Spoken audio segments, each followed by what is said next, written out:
3 days she waited in that frozen station. No food, no shelter, just a promise that never came. Clara Wynne had traveled 2,000 miles to marry a stranger, only to discover she'd been summoned by a desperate child, not the widowed rancher at all. When that little girl finally appeared, breathless and begging, "Can you be my mama?" Clara faced an impossible choice. Walk away from this beautiful mistake, or risk her broken heart one last time. Welcome to their story. Stay until the end and comment your city below so I can see how far this journey has traveled. Now let me take you back to that bitter winter of 1889. The train's whistle cut through the Wyoming wilderness like a knife through silk, sharp, final, and fading fast into nothing. Clara Wynne stood on the platform with her fingers wrapped so tight around her suitcase handle that her knuckles had gone white beneath the torn fabric of her gloves. The leather was split along the seams, exposing raw, reddened skin to the January wind that came howling down from the mountains like something alive and hungry. She was 26 years old, and she was entirely alone. The conductor had already swung back aboard, his face disappearing into the warm glow of the passenger car. Through the frosted windows, Clara could see other travelers settling into their seats, a mother smoothing her daughter's hair, a businessman opening his newspaper, a young couple leaning close and laughing about something private and warm. The train lurched forward with a groan of iron and steam, and then it was moving, picking up speed, carrying all that light and warmth away from her until there was nothing left but the empty tracks stretching into the gray distance and the sound of her own breathing, harsh and quick in the cold. The station was hardly more than a shed, weathered pine boards silvered by years of mountain weather, a single bench beneath an overhang that did almost nothing to keep out the snow. A hand-painted sign above the door read Copper Ridge Station, but the paint was so faded that Clara had to squint to make out the letters. There was supposed to be a station master, but the small office was dark, the door hanging slightly ajar and banging in the wind with a rhythm that set her teeth on edge. She stood there for a long moment, watching the train disappear around the bend where the tracks cut between two massive shoulders of stone. When the last wisp of steam finally vanished, the silence that rushed in to fill its place was so complete it felt like drowning. Clara set her suitcase down on the platform and pulled the letter from her coat pocket. The paper was soft from being folded and unfolded so many times, the ink slightly smeared where her thumb had worried at it during the long journey west. She didn't need to read it again, she had every word memorized, but she looked at it anyway, as if the act of seeing the handwriting might somehow make it more real, might conjure the man who was supposed to be here waiting for her. "Dear Miss Wynne," it began, in a hand that was careful and deliberate, each letter formed with the kind of precision that suggested the writer was unused to putting pen to paper. "I am in need of a wife. My daughter needs a mother. If you are willing to come west and make a home with us, I promise you will want for nothing. I am a rancher with good land and a sound house. I cannot promise you romance, but I can promise you respect, provision, and a place to belong. If this suits you, come to Copper Ridge Station on January 15th. I will be there to meet you. Yours in hope, Elias Turner." January 15th, today. Clara looked up from the letter to the empty platform, to the snow-covered road that wound away from the station toward what she assumed was the town proper, though she couldn't see any buildings from here. The landscape was vast and white and silent, mountains rising like broken teeth against a sky the color of old pewter, stands of pines so dark they were nearly black, and everywhere the snow, falling steadily now in thick, wet flakes that caught in her eyelashes and melted on her cheeks like tears. No one was coming. The realization settled over her slowly, the way cold seeps through layers of clothing when you've been standing still too long. It started as a small, tight knot of anxiety in her chest, then spread outward until her whole body felt heavy with it. She had sold everything she owned to buy the train ticket west. She had said goodbye to the tiny boarding house room in Boston where she'd lived for the past 2 years, to the other shop girls who'd wished her well with voices full of envy and doubt. She had sat up through 3 nights of travel, too nervous to sleep, imagining the life that waited for her at the end of the line. A husband, a home, a child who would call her mother. She had imagined wrong. Clara picked up her suitcase and walked to the bench, her boots crunching in the fresh snow. She brushed off the seat and sat down, arranging her skirts carefully around her legs for whatever warmth they might provide.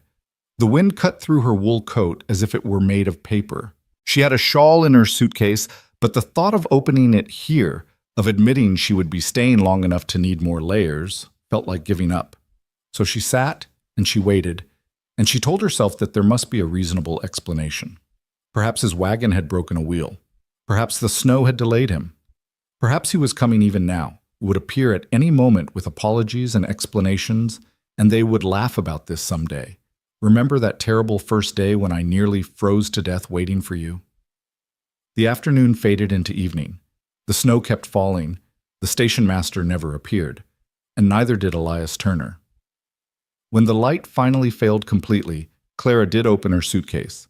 She pulled out her shawl and wrapped it around her shoulders, then took out the small bundle of food she'd packed for the journey, a heel of bread, gone stale now, and a wedge of cheese that had seen better days. She ate slowly, mechanically, tasting nothing. The cold had moved from her fingers and toes into her core, settling deep in her bones. She thought about the letter tucked back into her pocket. I promise you will want for nothing. Well, that promise was already broken. As night fell, the temperature dropped. Clara had never known cold like this, the kind that makes your breath freeze in your lungs, that turns your fingers so numb you can't feel them anymore, and you have to look down to check if you're still holding onto your suitcase. She pulled her knees up to her chest and wrapped her arms around them, trying to make herself as small as possible, trying to conserve whatever warmth her body still produced. She must have dozed. She couldn't call it sleep, not really, just a kind of gray semi-consciousness where the cold and the darkness and the sound of the wind all blurred together. When she jerked awake, she couldn't immediately remember where she was. Then it all came back in a rush. The empty platform, the letter, the terrible understanding that she had come all this way for nothing.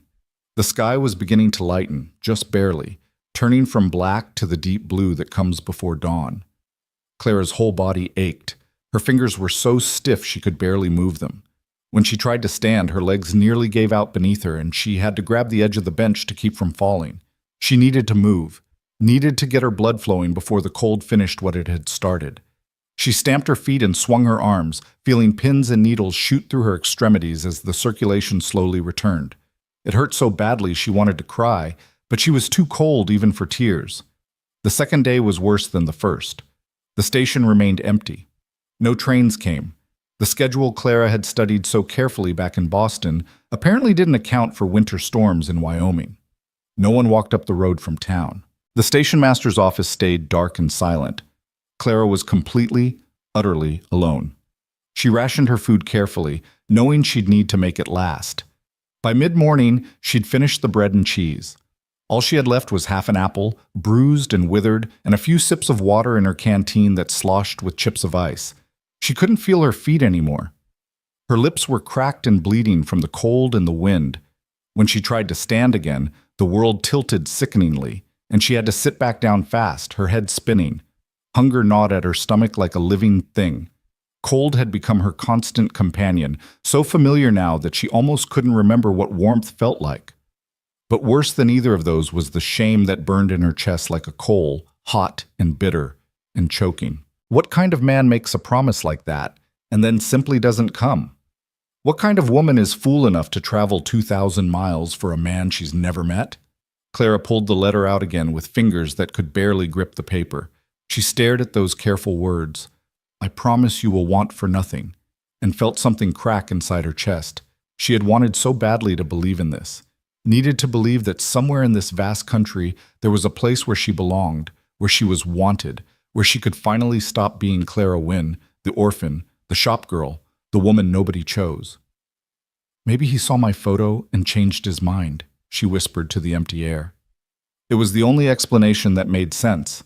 She'd sent her picture with her letter of acceptance, just as he'd requested. It wasn't a good photograph. She'd paid too much for it at a studio in Boston, sitting rigid and unsmiling while the photographer fussed with his equipment.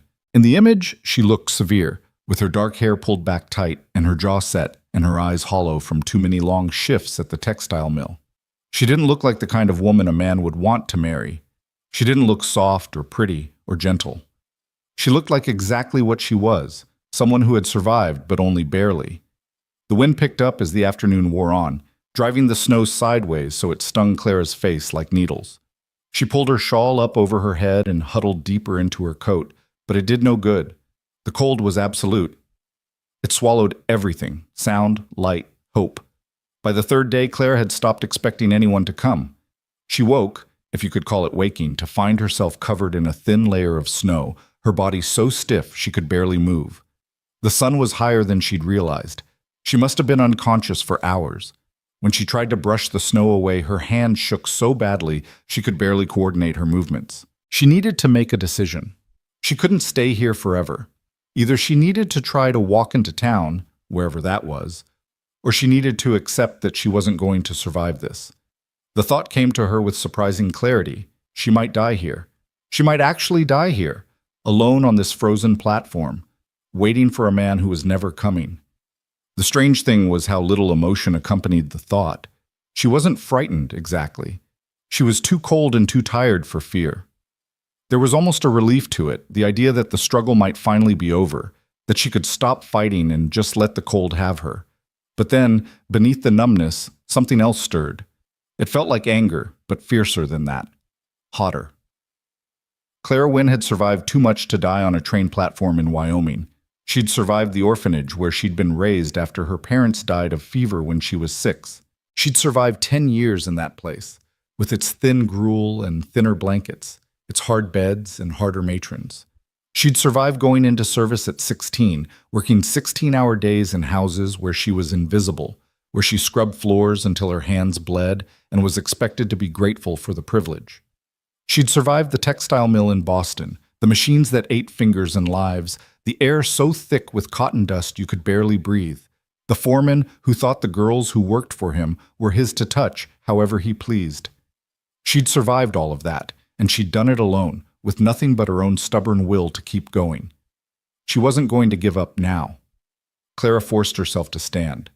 Her legs trembled beneath her. The world swayed and blurred, going gray at the edges. She grabbed her suitcase with fingers that could barely close around the handle and took one step, then another. She didn't know where she was going, just away from the station, toward the road, toward whatever came next. She made it maybe 10 feet before her knees buckled. She went down hard, landing in the snow with an impact that knocked the breath from her lungs. For a long moment, she just lay there, cheek pressed against the cold ground, watching snowflakes fall past her eyes. They were beautiful, she realized distantly. Each one different, intricate, perfect.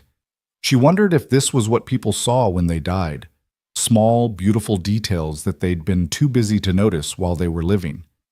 She was just starting to close her eyes when she heard it, the sound of boots crunching in snow. At first, Clara thought she was imagining it. 3 days of cold and hunger and disappointment had left her half delirious.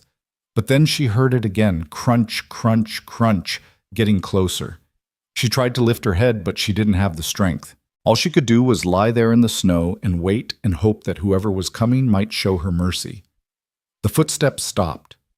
There was a long pause, then a small, breathless voice. "That's her! That's the lady from the picture!"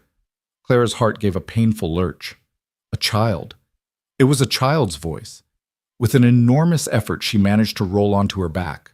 The movement sent sparks of pain through her frozen limbs, but she barely felt them.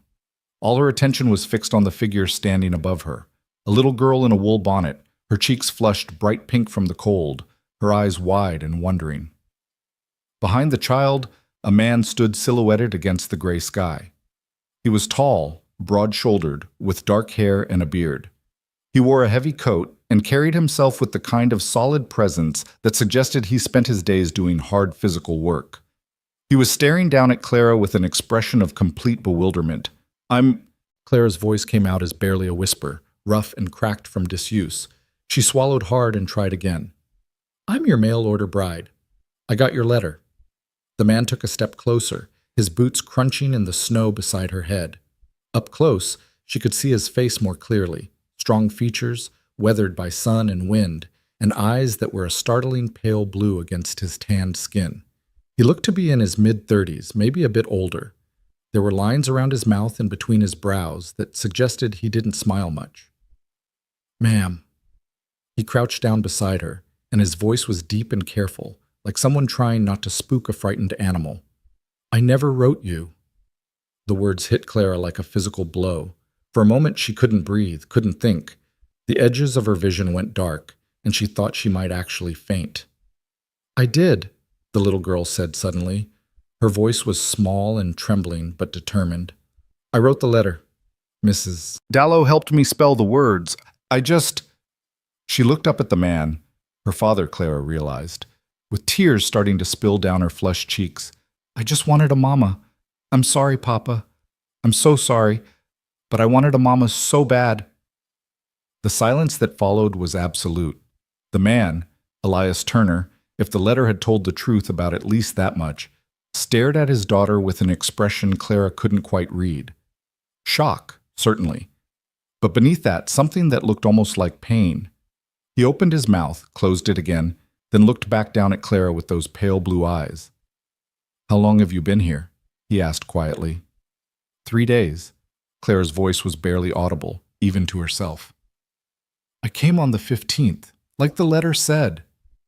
She watched something change in his face, the shock giving way to horror as he seemed to realize what that meant. 3 days, in this cold, with no shelter and no food.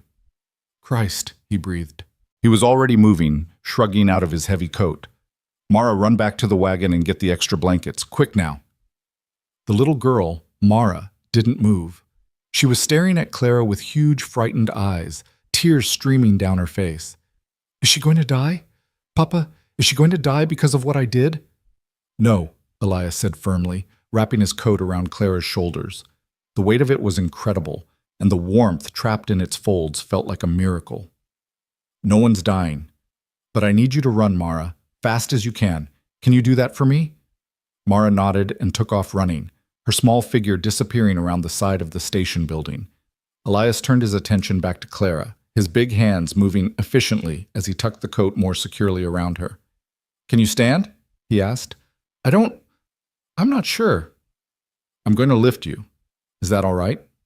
Clara nodded. She was too cold and too exhausted to care about propriety anymore.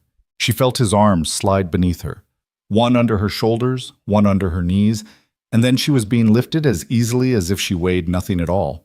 Her head lolled against his chest, and she could hear his heartbeat, strong and steady through his shirt. He carried her through the snow, his stride long and sure despite her weight and the uneven ground.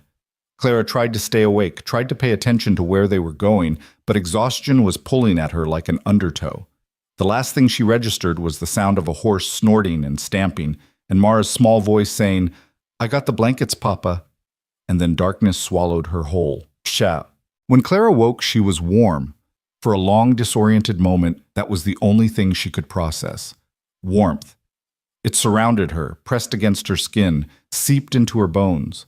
After 3 days of cold so profound it had become her entire world, the sensation was almost overwhelming. She couldn't think, couldn't remember where she was or how she'd gotten here. All she could do was lie still and feel the impossible luxury of not being cold. Gradually, other sensations filtered in. She was lying on something soft. A bed, she realized, with a real mattress and clean sheets that smelled faintly of lye soap and lavender. There were blankets piled on top of her, heavy and warm. Somewhere nearby, a fire crackled. She could hear voices, low and concerned. "She's been asleep for almost a full day." That was Elias, his deep voice recognizable even though Clara had only heard him speak a few times. "I'm worried. Should we send for Doc Morrison?" "Give her time." A woman's voice, older and firm. "Her body's been through hell, from the looks of her. Sleep's probably the best medicine right now. Just keep her warm and get fluids into her when she wakes." "But she will wake." This was Mara, her voice high and frightened. "Promise she'll wake, Mrs. Dallow."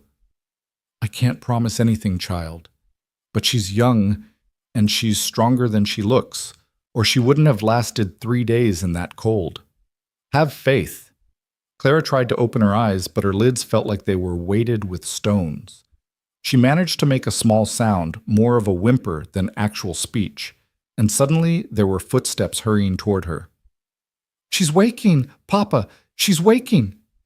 A cool hand touched Clara's forehead, then her wrist, checking her pulse. "Miss Wynne? Can you hear me?" I'm Mrs. Dallow. You're safe now. You're in Elias Turner's home." This time, Clara managed to get her eyes open. The light was dim, just the glow from a fireplace, but it still made her squint. Shapes gradually resolved into people. An elderly woman with steel-gray hair and kind eyes bending over her, Elias standing a few feet back with his arms crossed and his expression tight with concern, and Mara hovering at the foot of the bed, her small hands gripping the wooden footboard so hard her knuckles were white. "Water," Clara croaked. "Of course." Mrs. Dallow turned to Elias. "Get that pitcher from the kitchen and bring a cup." He left immediately, his heavy footsteps receding. Mrs. Dallow helped Clara sit up, propping pillows behind her back. The movement made Clara's head swim, but it wasn't as bad as she'd feared. She was weak, certainly, but not as devastatingly so as she'd been on the platform.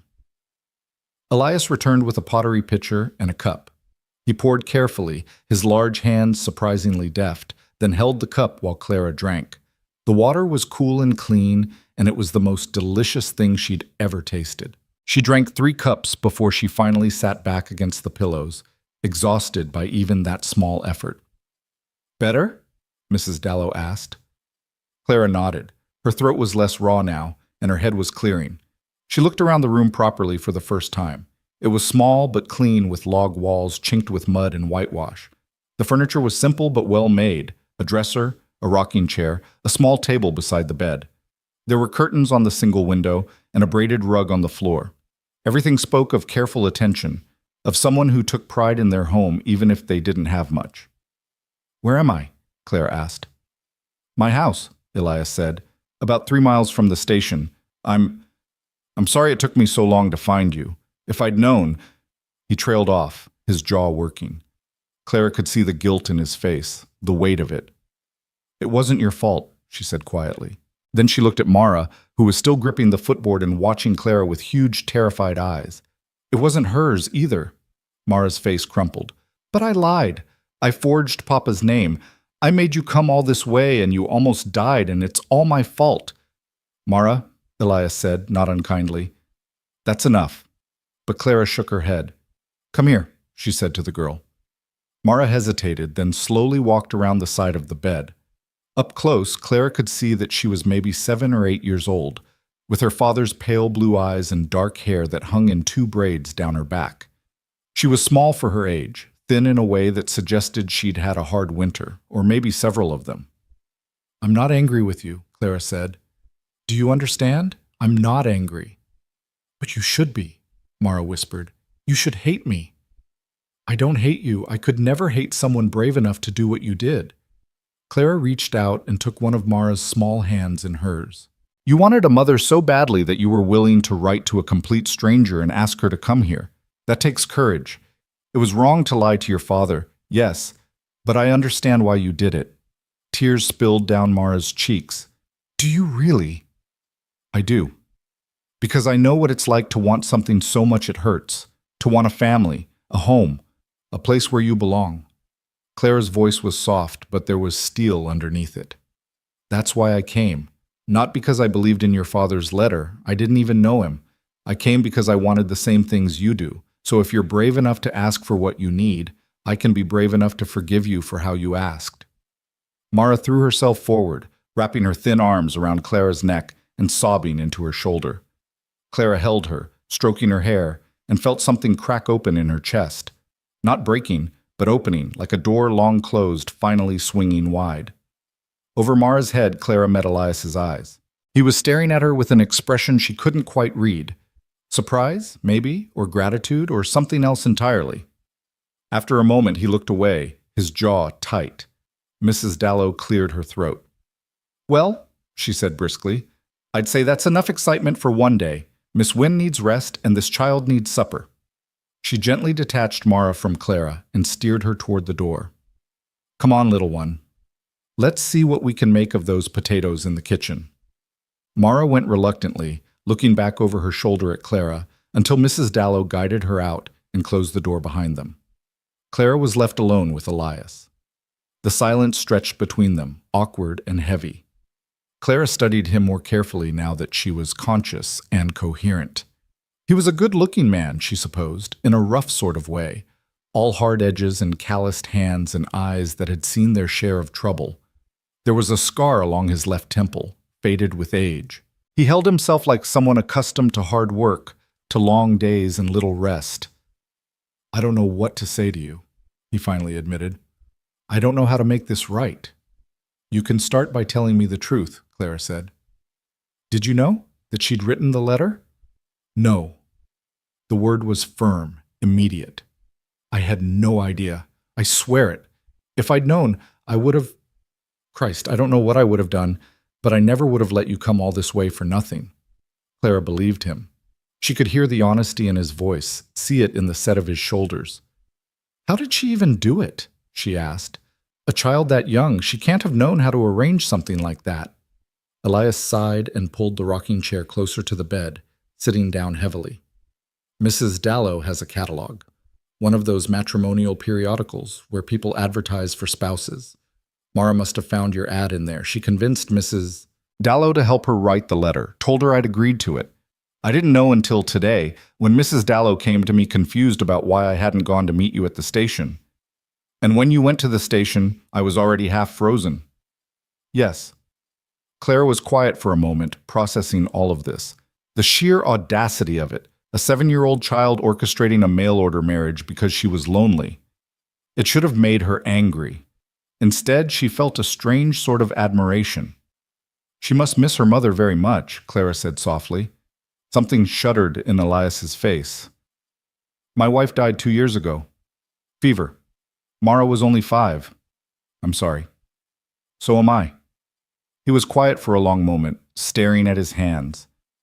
"I've tried to be both parents to her. I've tried to be enough. But I'm not a soft man, Miss Wynne. I don't know how to braid hair or tell bedtime stories or any of the things my wife used to do. I work from sunup to sundown just to keep this place running. And at the end of the day, I'm so tired I can barely speak. Mara deserves better than what I can give her." There was such raw pain in his voice that Clara felt something twist in her chest. She wanted to reach out to him, to offer comfort, but she didn't know him well enough for that. They were strangers, after all, no matter what his daughter might have hoped. "What happens now?" she asked instead. Elias looked up at her, and for the first time she saw real uncertainty in his face.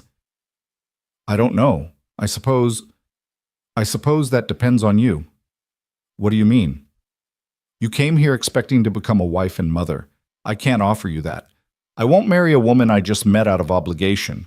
But I can offer you a roof over your head, at least until you're well enough to travel. And if you need help getting back east or finding work somewhere nearby, I'll do what I can to assist you." He paused, then added quietly, "It's the least I can do after what you've been through." Clara listened to this little speech with growing frustration. He was being reasonable, even generous, but there was something about the careful distance in his tone that grated on her, as if she were a problem to be solved, a debt to be paid. As if the 3 days she'd spent freezing on that platform were just an unfortunate accident that could be tidied up with a few practical arrangements.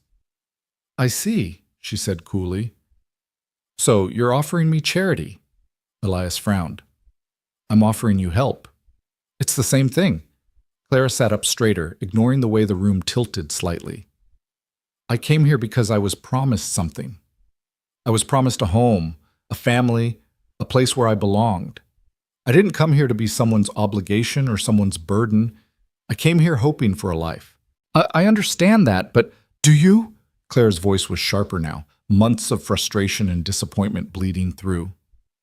"Do you understand what it's like to have nothing?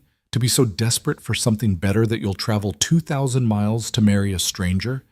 To risk everything on the hope that maybe, just maybe, someone out there wants you?" Elias was quiet for a long moment. When he spoke, his voice was gentle. "No, I don't understand that, but I do understand that you're angry, and you have every right to be. I don't know what you want from me, Miss Wynne." Clara didn't know either. That was the problem. She didn't know what she wanted, what she expected, what she should even ask for.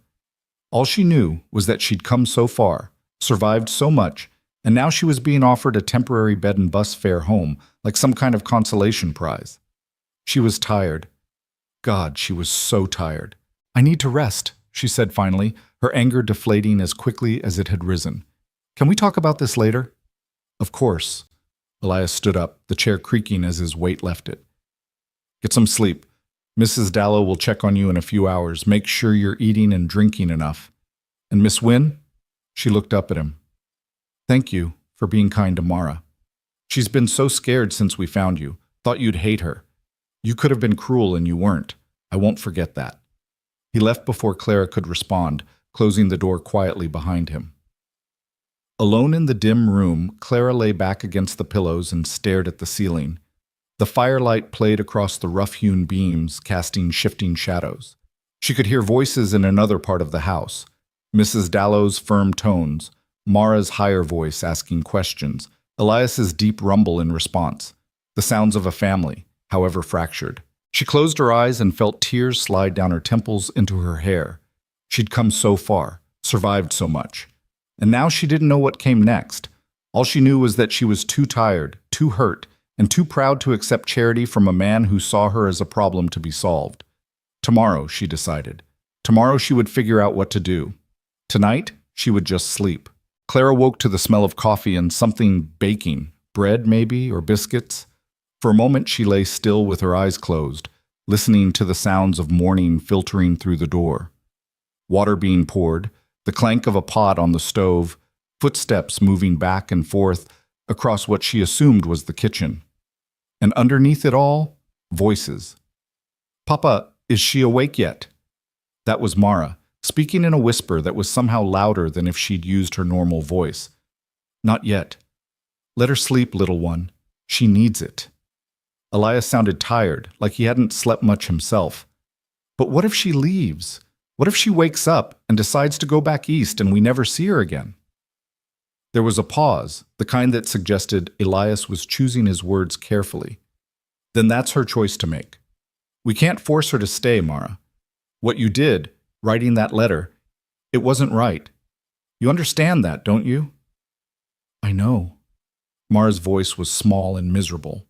I thought if she came here and met us, she'd want to stay. I thought maybe she'd love us. Claire's chest tightened. She opened her eyes and stared at the ceiling beams, listening. Love doesn't work that way, Elias said gently. It takes time. Trust. You can't trick someone into loving you, sweetheart. It has to grow natural, like plants in a garden. You have to tend it careful and give it time to put down roots. But you loved Mama right away. You told me once that you knew the first time you saw her that you'd marry her. That was different. How? Another pause, longer this time. When Elias spoke again, his voice was rough. Your mama and I met at a church social. She was singing with the choir, and I couldn't take my eyes off her. After the service, I worked up the courage to introduce myself, and we talked for hours. She was the kindest, warmest person I'd ever met. Everything about her was light and laughter and joy. She made me want to be a better man. He stopped, and Clara heard him take a shaky breath. But even then, even feeling what I felt, I courted her proper. I took my time. I let her get to know me, and I got to know her. It was 6 months before I asked her to marry me. And she said yes right away. She did, but that was because we'd built something real between us. That's what I'm trying to tell you, Mara. You can't rush these things. You can't force them. Mara was quiet for a long moment. Then, in a very small voice, she said, Do you think you'll ever love someone like that again?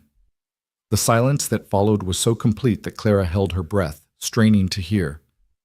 I don't know, Elias finally said, and his voice was so sad it made Clara's throat ache. I don't know if I have that in me anymore. Clara heard footsteps moving away, then the sound of the front door opening and closing. Through the window beside her bed, she could see Elias crossing the yard toward the barn, his shoulders hunched against the cold morning air. She sat up slowly, testing her body's response. She was still weak, still sore, but the bone-deep exhaustion had lifted. Her head was clear, and the trembling that had plagued her limbs was gone. She pushed back the covers and swung her legs over the side of the bed, waiting a moment to make sure the room wouldn't spin. Someone had left clean clothes folded on the dresser, a simple brown dress, woolen stockings, and undergarments. They weren't hers. which meant they must have belonged to Elias's wife. The thought should have felt strange, wearing a dead woman's clothes, but Clara had worn hand-me-downs her entire life. At least these fit properly. She dressed slowly, her fingers still a bit clumsy with the buttons, then braided her dark hair and pinned it up. There was a small mirror above the dresser, and she studied her reflection critically. She looked terrible, pale and hollow-eyed, with chapped lips and bruises under her eyes from exhaustion. But she was alive, and she was standing, and that was more than she'd managed 3 days ago. When she opened the bedroom door, she found Mara sitting on the floor just outside, her back against the wall and her knees drawn up to her chest. The girl jumped to her feet the moment she saw Clara, her eyes wide. "You're awake! Are you feeling better? Do you need anything? Water? Food? Papa made biscuits, and there's honey, and—" "Mara." Clara held up a hand, but she was smiling. "Breathe, I'm fine. Or at least I'm much better than I was." Mara's whole body seemed to sag with relief. "I was so worried. I've been sitting here since dawn waiting to hear you moving around." "Your father didn't tell you to let me sleep?" "He did, but I wanted to be here when you woke up. I wanted to—" She trailed off, suddenly shy. "I wanted to make sure you were really all right." Clara crouched down so she was at eye level with the girl. "I'm really all right, thanks to you and your father. And Mrs. Dallow, she's the one who knew what to do." "Then I owe her my thanks as well." Clara straightened up, her knees protesting the movement. "Is she still here?" "No, she went home last night after you fell asleep, but she'll be back later to check on you. She always keeps her promises." Mara reached out hesitantly, then took Clara's hand. "Come to the kitchen. You need to eat. Papa says you probably haven't had a proper meal in days." She wasn't wrong. Clara's stomach was a tight knot of hunger, and the smell of those biscuits was making her lightheaded. She let Mara lead her through the small house, taking in her surroundings properly for the first time. It was a simple cabin, just 4 rooms from what she could see. The bedroom where she had slept, another smaller bedroom that must belong to Mara, and a main room that served as both kitchen and living area, with a stone fireplace taking up most of one wall. Everything was clean and orderly, but there was a bareness to it that spoke of loss. No curtains on some of the windows, no decorations on the walls. The furniture was functional but sparse, as if someone had taken away half of what had once been there, and no one had thought to replace it. The kitchen table was set for 3, with mismatched plates and cups. A pot of coffee sat warming on the stove, and a basket of biscuits sat in the center of the table, steam still rising from them. There was butter, honey, and a small jar of what looked like strawberry preserves. "Sit! Sit!" Mara pulled out a chair for Clara, then scurried around getting things ready. She poured coffee, too much cream, but Clara didn't have the heart to say anything, and loaded a plate with biscuits. "Papa went to feed the animals, but he'll be back soon. He said I should make sure you ate something the minute you woke up." Clara took a bite of biscuit and nearly groaned. It was still warm from the oven, flaky and tender, with a hint of salt that made the butter and honey sing. She ate 3 before she even realized what she was doing, her body crying out for sustenance after days of deprivation. Mara watched her with undisguised satisfaction. "Papa's a really good cook. He learned from his mother back in Ohio. She ran a boarding house, and she taught him how to make all kinds of things. Not fancy things, but good solid food that sticks to your ribs. That's what he always says, stick to your ribs." "It's delicious," Clara said honestly. "Best biscuits I've had in years." Mara beamed, then her expression turned serious. "Miss Wynne, I need to ask you something." "Clara. You can call me Clara." "Clara," Mara repeated, testing the name. "Are you going to leave? Papa said it's your choice, but I need to know. Because if you're going to go, I'd rather know now, so I don't start hoping too much."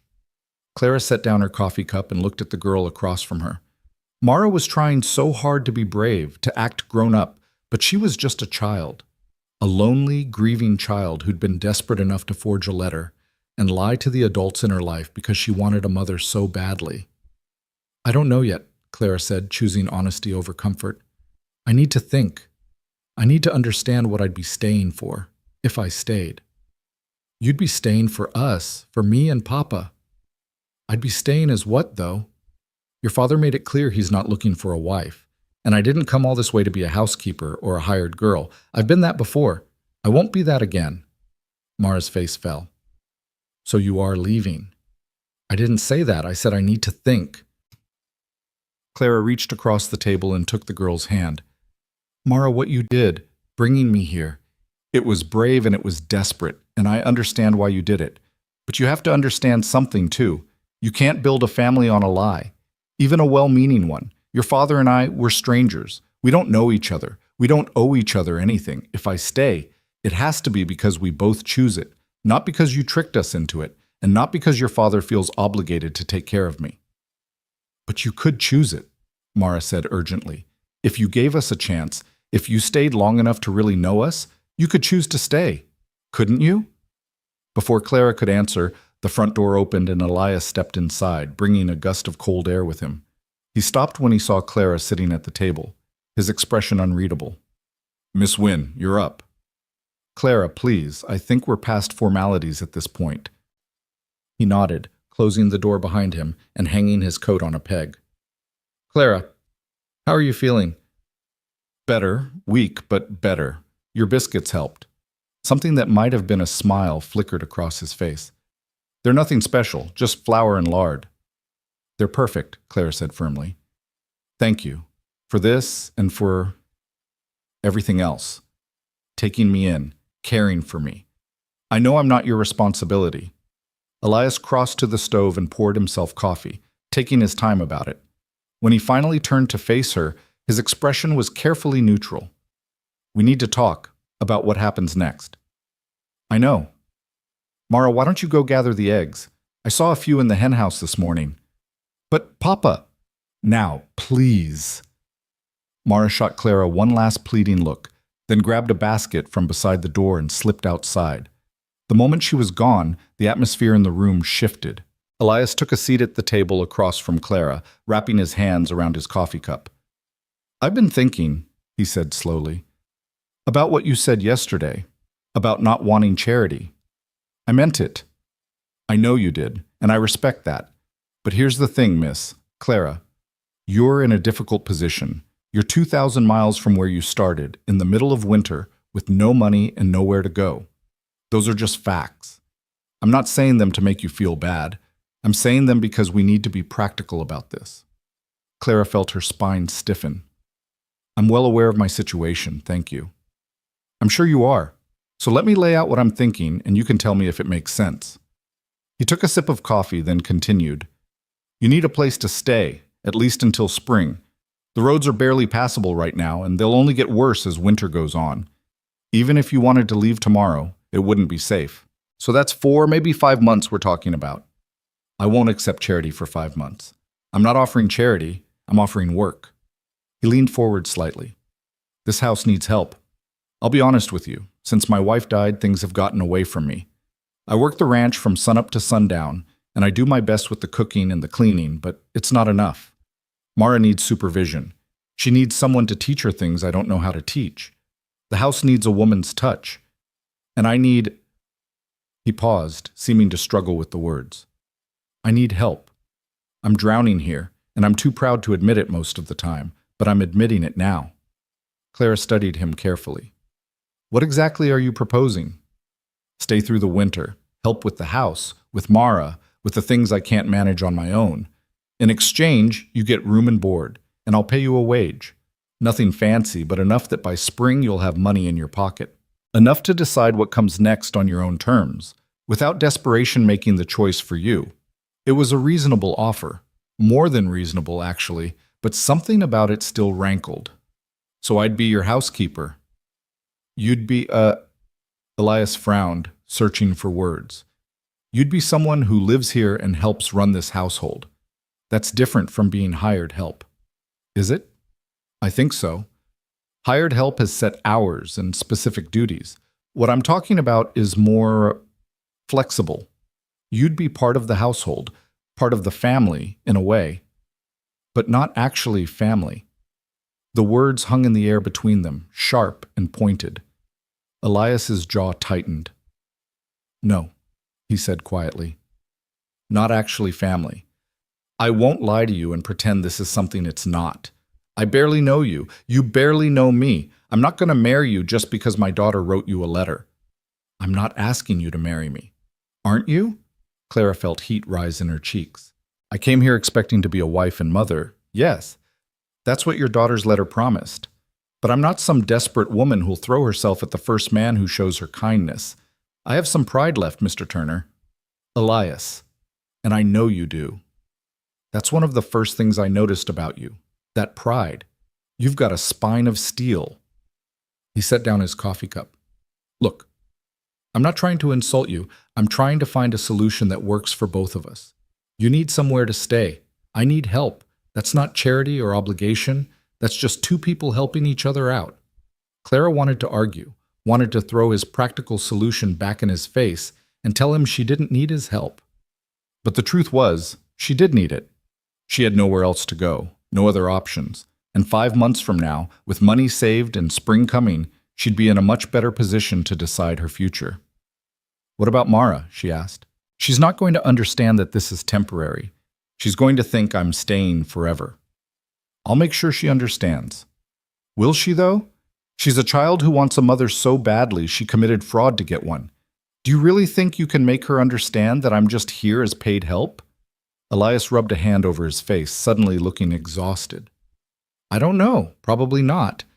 But what's the alternative? Send you back east with nothing? Let you starve or freeze because my daughter made a mistake? You keep calling it a mistake, but maybe it wasn't. The words were out before Clara could stop them. Elias looked at her sharply. What do you mean? I mean, maybe Mara saw something you couldn't. Maybe she knew that this house needs more than just a housekeeper. Maybe she knew that you need more than that. Clara's heart was pounding now, but she pushed on. You said your wife died 2 years ago. That's a long time to be alone. To raise a daughter by yourself in this wilderness. Maybe Mara thought you deserved someone to share the burden with. I don't need... Everyone needs someone, Clara interrupted. That's not weakness. That's just being human. They stared at each other across the table, the air between them charged with something Clara couldn't quite name. Elias looked like he wanted to argue, to deny what she'd said, but something held him back. Finally, he said, So what do you want? What would make this work for you? Clara thought about it. What did she want? Not charity, certainly, not to be treated like hired help, but not to force herself into a family that didn't really want her either. I want to be honest, she said slowly. I want us to be honest with each other. No pretending this is something it's not, but no pretending it's less than it is either. If I stay, I'll help with the house, and I'll help with Mara because that's what needs doing. But I won't be invisible. I won't be someone you barely acknowledge except when you need something. I lived that way for too many years. I won't do it again. Fair enough. And I want you to tell Mara the truth. Not a lie about me being permanent, but not a lie about me being temporary either. Tell her that we're all figuring this out together. Tell her that I'm staying for the winter and we'll see what happens after that. Elias nodded slowly. I can do that. And one more thing. Clara took a deep breath. If I'm going to stay here, if I'm going to help raise your daughter and run your household, then I need you to treat me like I matter. Like my opinion counts for something. I'm not asking to make all the decisions, but I'm not going to be shut out of them either. For a long moment, Elias just looked at her. Then to Clara's surprise, he held out his hand across the table. Deal, he said. Clara took his hand. His grip was firm and calloused, warm despite the cold morning. They shook once, formally, sealing the agreement.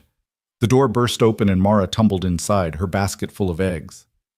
Did you decide? Is she staying? Papa, is she staying? Elias released Clara's hand and turned to his daughter. She's staying through the winter. After that, we'll see. Mara's face split into a grin so wide it seemed to light up the entire room. She set down her basket and threw her arms around Clara's neck, nearly knocking her out of her chair. Thank you, thank you, thank you. I promise I'll be good. I promise I won't cause any trouble. I'll do whatever you say, and I'll help with everything, and...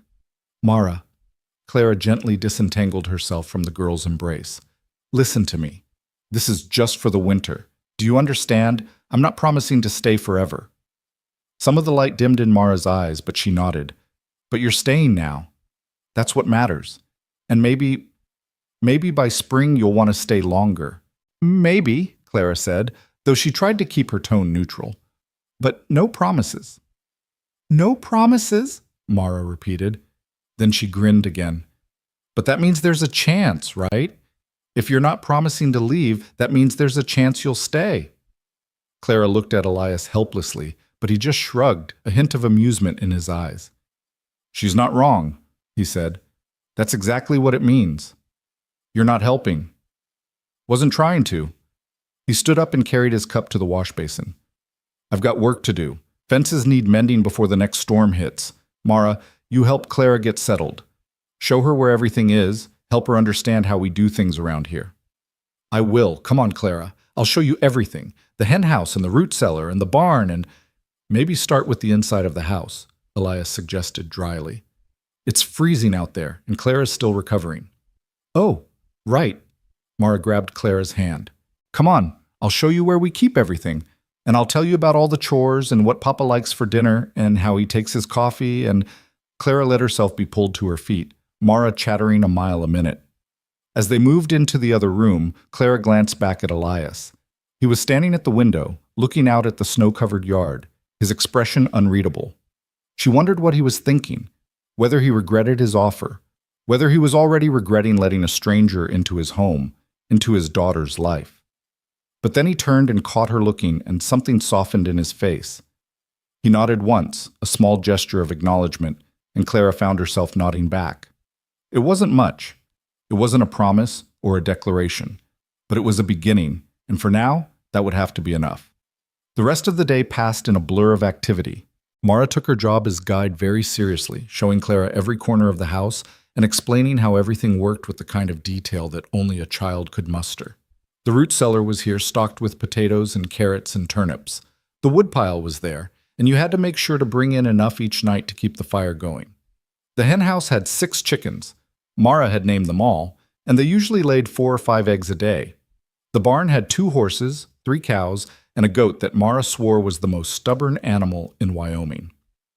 Papa says she's got more opinions than sense, Mara explained seriously. But I think she's just particular. She doesn't like men much. Maybe she'll like you better. Clara found herself charmed despite herself. Mara was bright and earnest and so hungry for attention that it made Clara's heart ache. How long had this child been essentially raising herself while her father worked himself to exhaustion? By midday, Clara was exhausted again. Her body wasn't ready for this much activity after 3 days of exposure and near starvation. Mara noticed immediately. You're pale. Papa said you have to rest when you get tired. Come on, you should lie down. I'm fine. Just need a moment. You're not fine, you're wobbling. Mara took Clara's arm with surprising firmness. Papa said I'm in charge of making sure you rest, and that means I'm in charge. So come on. Clara let herself be led back to the bedroom and tucked into bed like a child. Mara pulled the blankets up to her chin and then sat down on the edge of the mattress, her small face serious. Can I ask you something? Mara said. Of course. Why did you answer the letter, the one I wrote? She twisted her fingers together nervously. I mean, you must have had other choices. You're pretty, and you seem nice, and you know how to do things. You could have married someone closer to where you lived. Why come all the way out here to Wyoming? Clara was quiet for a moment, considering how to answer. She could give Mara a sanitized version of the truth, something comfortable and easy to digest. But she'd promised Elias she would be honest, and that had to extend to his daughter too. I answered the letter because I was desperate, Clara said finally. I was living in Boston, working in a textile mill. Do you know what that is? Mara shook her head. It's a factory where they make cloth. Big machines that are very loud and very dangerous. The air is full of cotton dust that gets in your lungs and makes you sick. The work is hard and the pay is terrible, and the men who run the place treat the workers like we're not even human. Clara stared at the ceiling, remembering. I'd been there for 3 years. Every day I'd go to work and I'd think, this is killing me. Slowly but surely, this place is killing me. But I didn't have anywhere else to go. No family. No skills beyond what I'd learned in service. No way out. That sounds awful, Mara whispered. It was. And then one day I was walking home from the mill, and I passed a shop that sold newspapers and magazines. There was one in the window, a matrimonial periodical, I'd seen them before but never paid attention. This time, though, I stopped and looked. And I thought, what if that's my way out? What if somewhere in there is a man who needs a wife and doesn't care that I'm nobody special?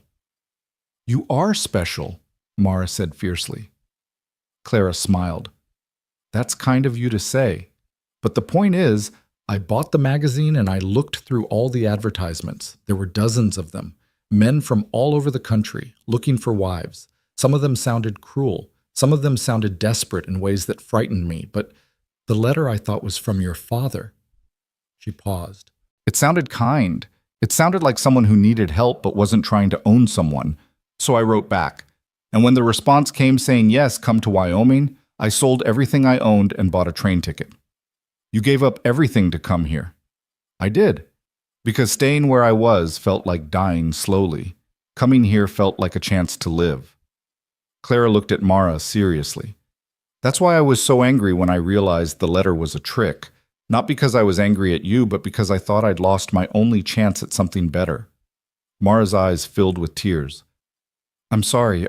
I'm so sorry. I didn't think about what it would mean to you. I just thought about what I wanted. I know. That's what children do. They think about themselves first. That's normal. But now you know better, right? Now you understand that your actions affect other people. I do. I promise I do. Mara wiped her eyes. Is that why you decided to stay? Because you still need a way out? It was a perceptive question, more so than Clara would have expected from a 7-year-old. She considered lying, but honesty had served her well so far. Partly, she admitted, but also because I like you, and because I think your father is a good man who's trying his best in a hard situation, and because... She hesitated. Because I'm tired of running. I'm tired of survival being the only thing I do. I want to live, Mara, really live. And maybe this house, this family, maybe this is where I can figure out how to do that. Mara threw herself forward, hugging Clara tightly. I'll help you. I'll help you figure out how to live. And you can help me and Papa too. We can all help each other. That's the idea, Clara said softly, stroking the girl's hair. They stayed like that for a long moment until Clara's eyes started to drift closed. Mara pulled back and tucked the blankets around her again. Sleep now, she said, sounding so much like a little mother that Clara had to smile. I'll wake you when dinner's ready. Clara slept dreamlessly, and when she woke it was to the sound of Elias and Mara talking quietly in the main room. She lay still for a moment, listening. She's nice, Papa, really nice, and she tells the truth. I like that. I'm glad. Elias's voice was warm when he spoke to his daughter, Clara noticed, completely different from the careful neutrality he used with her. But remember what we talked about. She's staying for the winter. That doesn't mean forever. I know, but it's a start, isn't it? It's a start, Elias agreed. Now, set the table. We're having stew tonight. Clara got up and dressed, then joined them in the main room. Elias glanced up from the pot he was stirring, and something flickered across his face. Relief, maybe, or something else she couldn't quite identify. Good timing, he said. Food's almost ready. They ate together, the three of them crowded around the small table. The stew was hearty and filling, thick with meat and vegetables. Mara kept up a steady stream of chatter, telling her father about everything she'd shown Clara that day. Elias listened patiently, occasionally asking questions or offering corrections. Clara watched them together and felt something shift in her chest. This was a family, however broken, a father and daughter doing their best to take care of each other. And for the next few months, she would be part of it. The thought should have terrified her. Instead, it felt like the first deep breath she'd taken in years.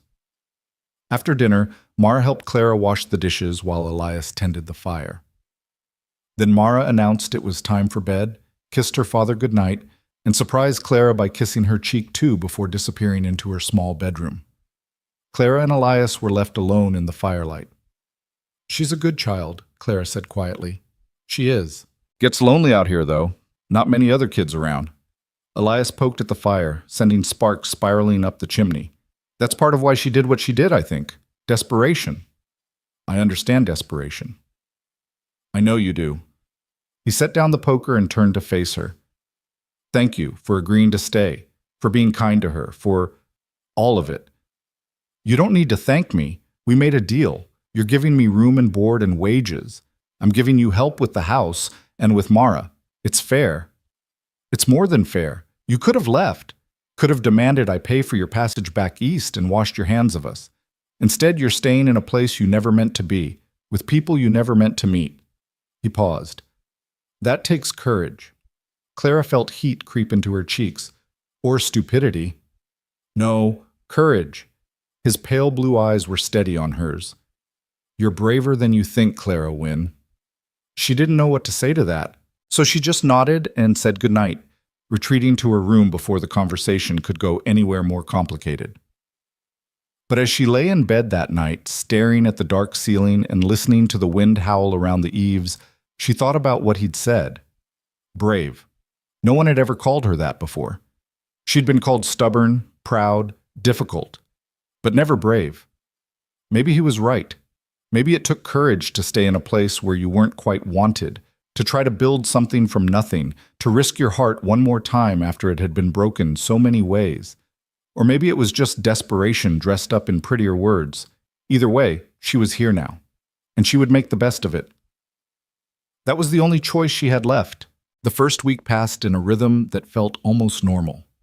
Clara woke each morning to the sound of Elias stoking the fire, dressed in the dim pre-dawn light, and joined him in the kitchen where they worked in companionable silence preparing breakfast. He was teaching her how he liked things done, not in a controlling way, but in the manner of someone sharing knowledge about a life she was now part of. The coffee needed to be strong enough to stand a spoon in. The biscuits had to be rolled thin or they'd be too heavy. The bacon should be crispy, not chewy. In turn, Clara showed him small improvements she'd learned in her years of service. How to make the fire burn hotter with less wood. How to organize the pantry so nothing got forgotten and wasted. How to mend clothes so the patches were nearly invisible. They didn't talk much during these early morning hours. Words seemed unnecessary, even intrusive, but there was a comfort in the shared work, in the knowledge that neither of them was facing the day alone anymore. Mara was a different story. The child was a constant stream of energy and questions, following Clara from room to room like a devoted shadow. She wanted to help with everything, washing clothes, churning butter, feeding the chickens, kneading bread. Half the time her help made tasks take twice as long, but Clara found she didn't mind. There was something healing about the girl's eager affection, about the way she looked at Clara like she hung the moon. "Can you teach me how to braid hair like yours?" Mara asked one morning as Clara was pinning up her own hair. "Mama used to do mine in braids, but Papa doesn't know how. He just ties it back with a ribbon." Clara's hands stilled. This was the first time Mara had mentioned her mother directly. "I'd be happy to teach you. Come here." Mara climbed onto the chair, sitting very still while Clara gently brushed out her dark hair. It was soft and fine, the same color as Elias's. Clara divided it into sections and began to plait, her fingers working automatically while Mara chattered about the chickens and whether they could get a cat to keep the mice out of the grain stores. "Your hair is beautiful," Clara said softly. "Your mother must have loved brushing it." "She did. Every night before bed, she'd brush it 100 strokes and sing to me." Mara's voice went quiet. "I can't remember all the songs anymore, just pieces of them. That makes me sad." Clara's throat tightened. "What was she like? Your mother?" "She was warm. That's what I remember most. She was always warm, even in winter, and she smelled like bread and roses. And when she laughed, it sounded like bells." Mara twisted around to look at Clara. "Do you think she'd be mad at me for writing that letter and tricking Papa?" "I think she'd understand," Clara said carefully. "I think she'd see that you were lonely and hurting, and she'd want you to be happy." "Do you think she'd like you?" The question caught Clara off guard. She finished the second braid and tied it off with a ribbon before answering. "I don't know. I hope so. I think she would. Papa says Mama liked people who worked hard and spoke their mind and didn't give up easy. That's you." Mara hopped off the chair and examined her braids in the small mirror on the wall. "Perfect. Can you teach me how to do this myself?" "It takes practice, but yes. We'll work on it every day until you get it." Mara threw her arms around Clara's waist. "You're the best. I'm so glad you came here." Clara hugged her back, blinking against the sudden sting in her eyes. "So am I, sweetheart. So am I." But not everything was easy. There were moments when Clara felt like an intruder, when she'd walk into a room and Elias would stop talking mid-sentence, or when she'd suggest a change to the routine and see resistance flash across his face. The house still belonged to his wife in many ways. Her recipes were the ones they cooked from. Her clothes were the ones Clara wore. Her absence was a presence they all felt, but no one acknowledged. 2 weeks into her stay, Clara was going through the linens and found a trunk in the back of the storage closet. Inside were more of the wife's things, dresses, shawls, a sewing basket, and at the bottom, wrapped in tissue paper, a wedding dress of white muslin with delicate embroidery at the collar and cuffs. She was holding it up to the light, admiring the fine stitching, when Elias walked in. He stopped dead in the doorway. The color drained from his face.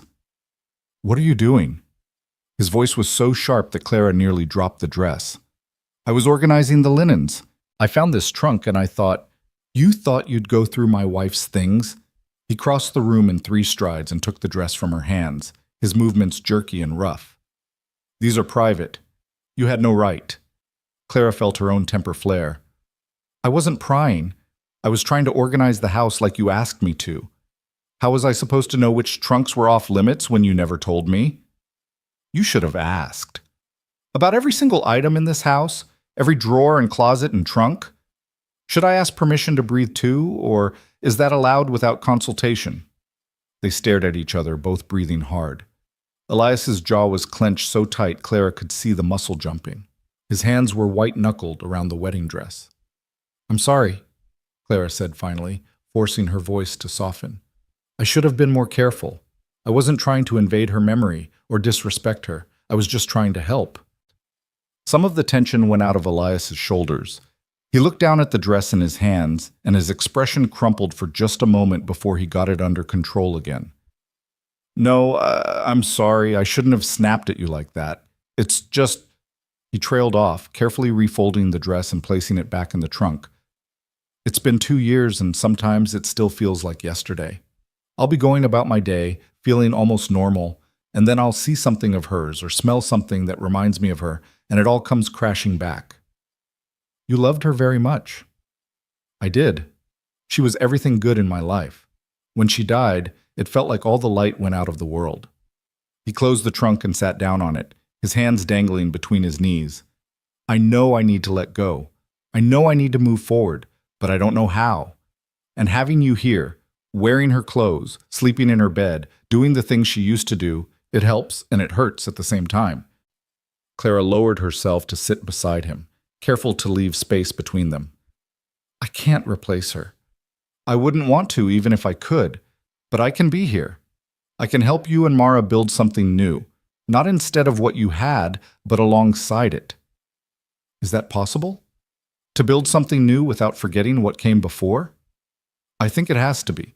Otherwise, we'd all be trapped by our pasts forever." Clara thought about her own history, the orphanage, the years in service, the mill. "I've spent my whole life trying to run away from where I came from. But maybe that's not the answer. Maybe the answer is to carry it with you while you move forward, to let it be part of your story without letting it be the whole story." Elias looked at her, really looked at her, for the first time since she'd arrived. "You're wise for someone so young." "I'm not that young. 26 is plenty old enough to have learned a few hard lessons." 26? He shook his head. "Sarah was 24 when she died. You're about the same age she was." Clara didn't know what to say to that. The silence stretched between them, but it wasn't uncomfortable. It was the silence of 2 people learning to exist in the same space, learning the shape and weight of each other's grief. Finally, Elias stood up. "The trunk can stay here. You don't need to move it or hide it, but maybe just leave the things inside where they are. For now." "Of course." He nodded and left the room. Clara stayed where she was for a long moment, staring at the closed trunk. She understood his pain. How could she not? But she also understood that she couldn't live in a house haunted by a ghost, couldn't spend the next 4 months walking on eggshells around a woman who'd been gone for 2 years. Something would have to give. She just didn't know what yet. The tension from that day lingered for the next few days, making the house feel smaller and more oppressive. Elias threw himself into his work with even more intensity, leaving before dawn and not returning until after dark. He ate his meals in silence and retreated to his room as soon as he was done. Mara noticed the change and grew quiet herself, watching her father with worried eyes. "Did I do something wrong?" she asked Clara one evening while they were washing dishes. "Is Papa angry at me again?" "He's not angry at you, sweetheart. He's just working through some difficult feelings." "About Mama?" Clara hesitated, then decided on honesty. "Yes, about your Mama and about me being here. It's complicated for him." "Is he going to make you leave?" "No, we made a deal, remember? I'm staying through the winter." "But what if he changes his mind?" Mara's voice was small and frightened. "What if he decides it's too hard having you here and asks you to go?" Clara dried her hands and crouched down so she was eye level with the girl. "Listen to me. Your father is a good man who keeps his word. He said I could stay through the winter, and he meant it. He's just adjusting, that's all. We all are. But we'll figure it out. Promise?" "I promise." But that night, lying in bed and staring at the ceiling, Clara wasn't sure she could keep that promise. She'd thought coming here would be hard, but she hadn't anticipated this particular kind of difficulty. Being a living reminder of everything Elias had lost, existing in a space that still belonged to another woman. How could she make a home here when the real mistress of the house was a memory that refused to fade? The answer came from an unexpected source.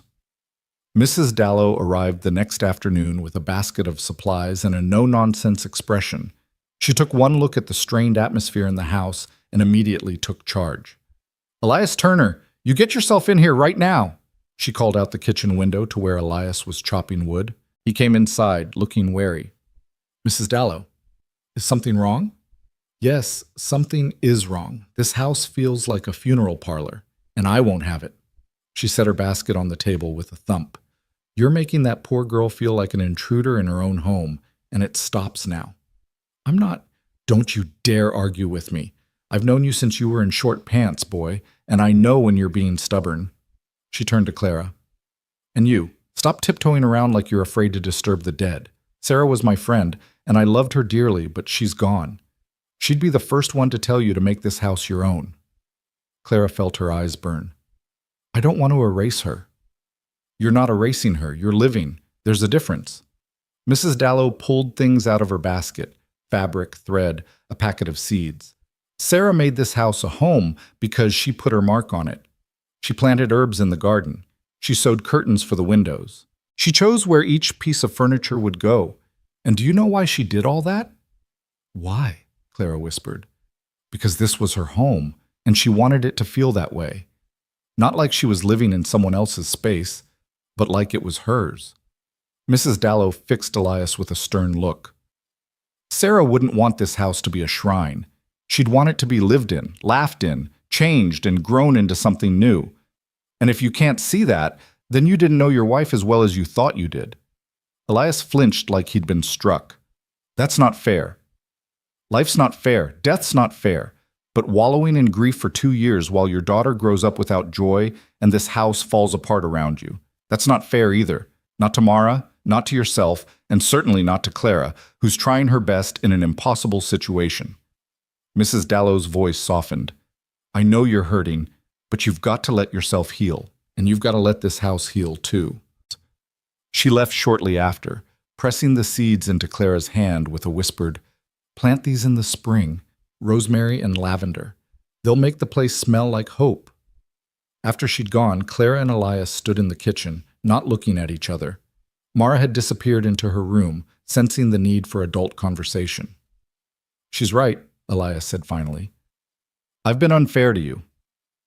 You've been grieving. That's not an excuse, not anymore."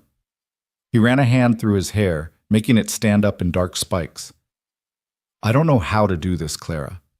I don't know how to move forward without feeling like I'm betraying Sarah's memory." "Maybe you start small," Clara suggested. "Maybe you just let me hang new curtains in the kitchen, or rearrange the pantry, small things that make this feel like a home we're building together, instead of a museum to what used to be." "New curtains?" Elias actually smiled, just a little. "That's your big ask?" New curtains? I'm starting small. Give me time and I'll work my way up to rearranging the furniture. God help me. But he was still almost smiling, and the tension that had gripped the house for days was finally starting to ease. All right, new curtains, and you can rearrange whatever you want in the pantry. Just maybe leave the bedroom alone for now. I'm not ready for that. Fair enough? They shook on it, and this time when their hands met, something passed between them. Not attraction exactly, but recognition. They were both broken people trying to build something whole. That had to count for something. Over the next 2 weeks, small changes began to appear in the house.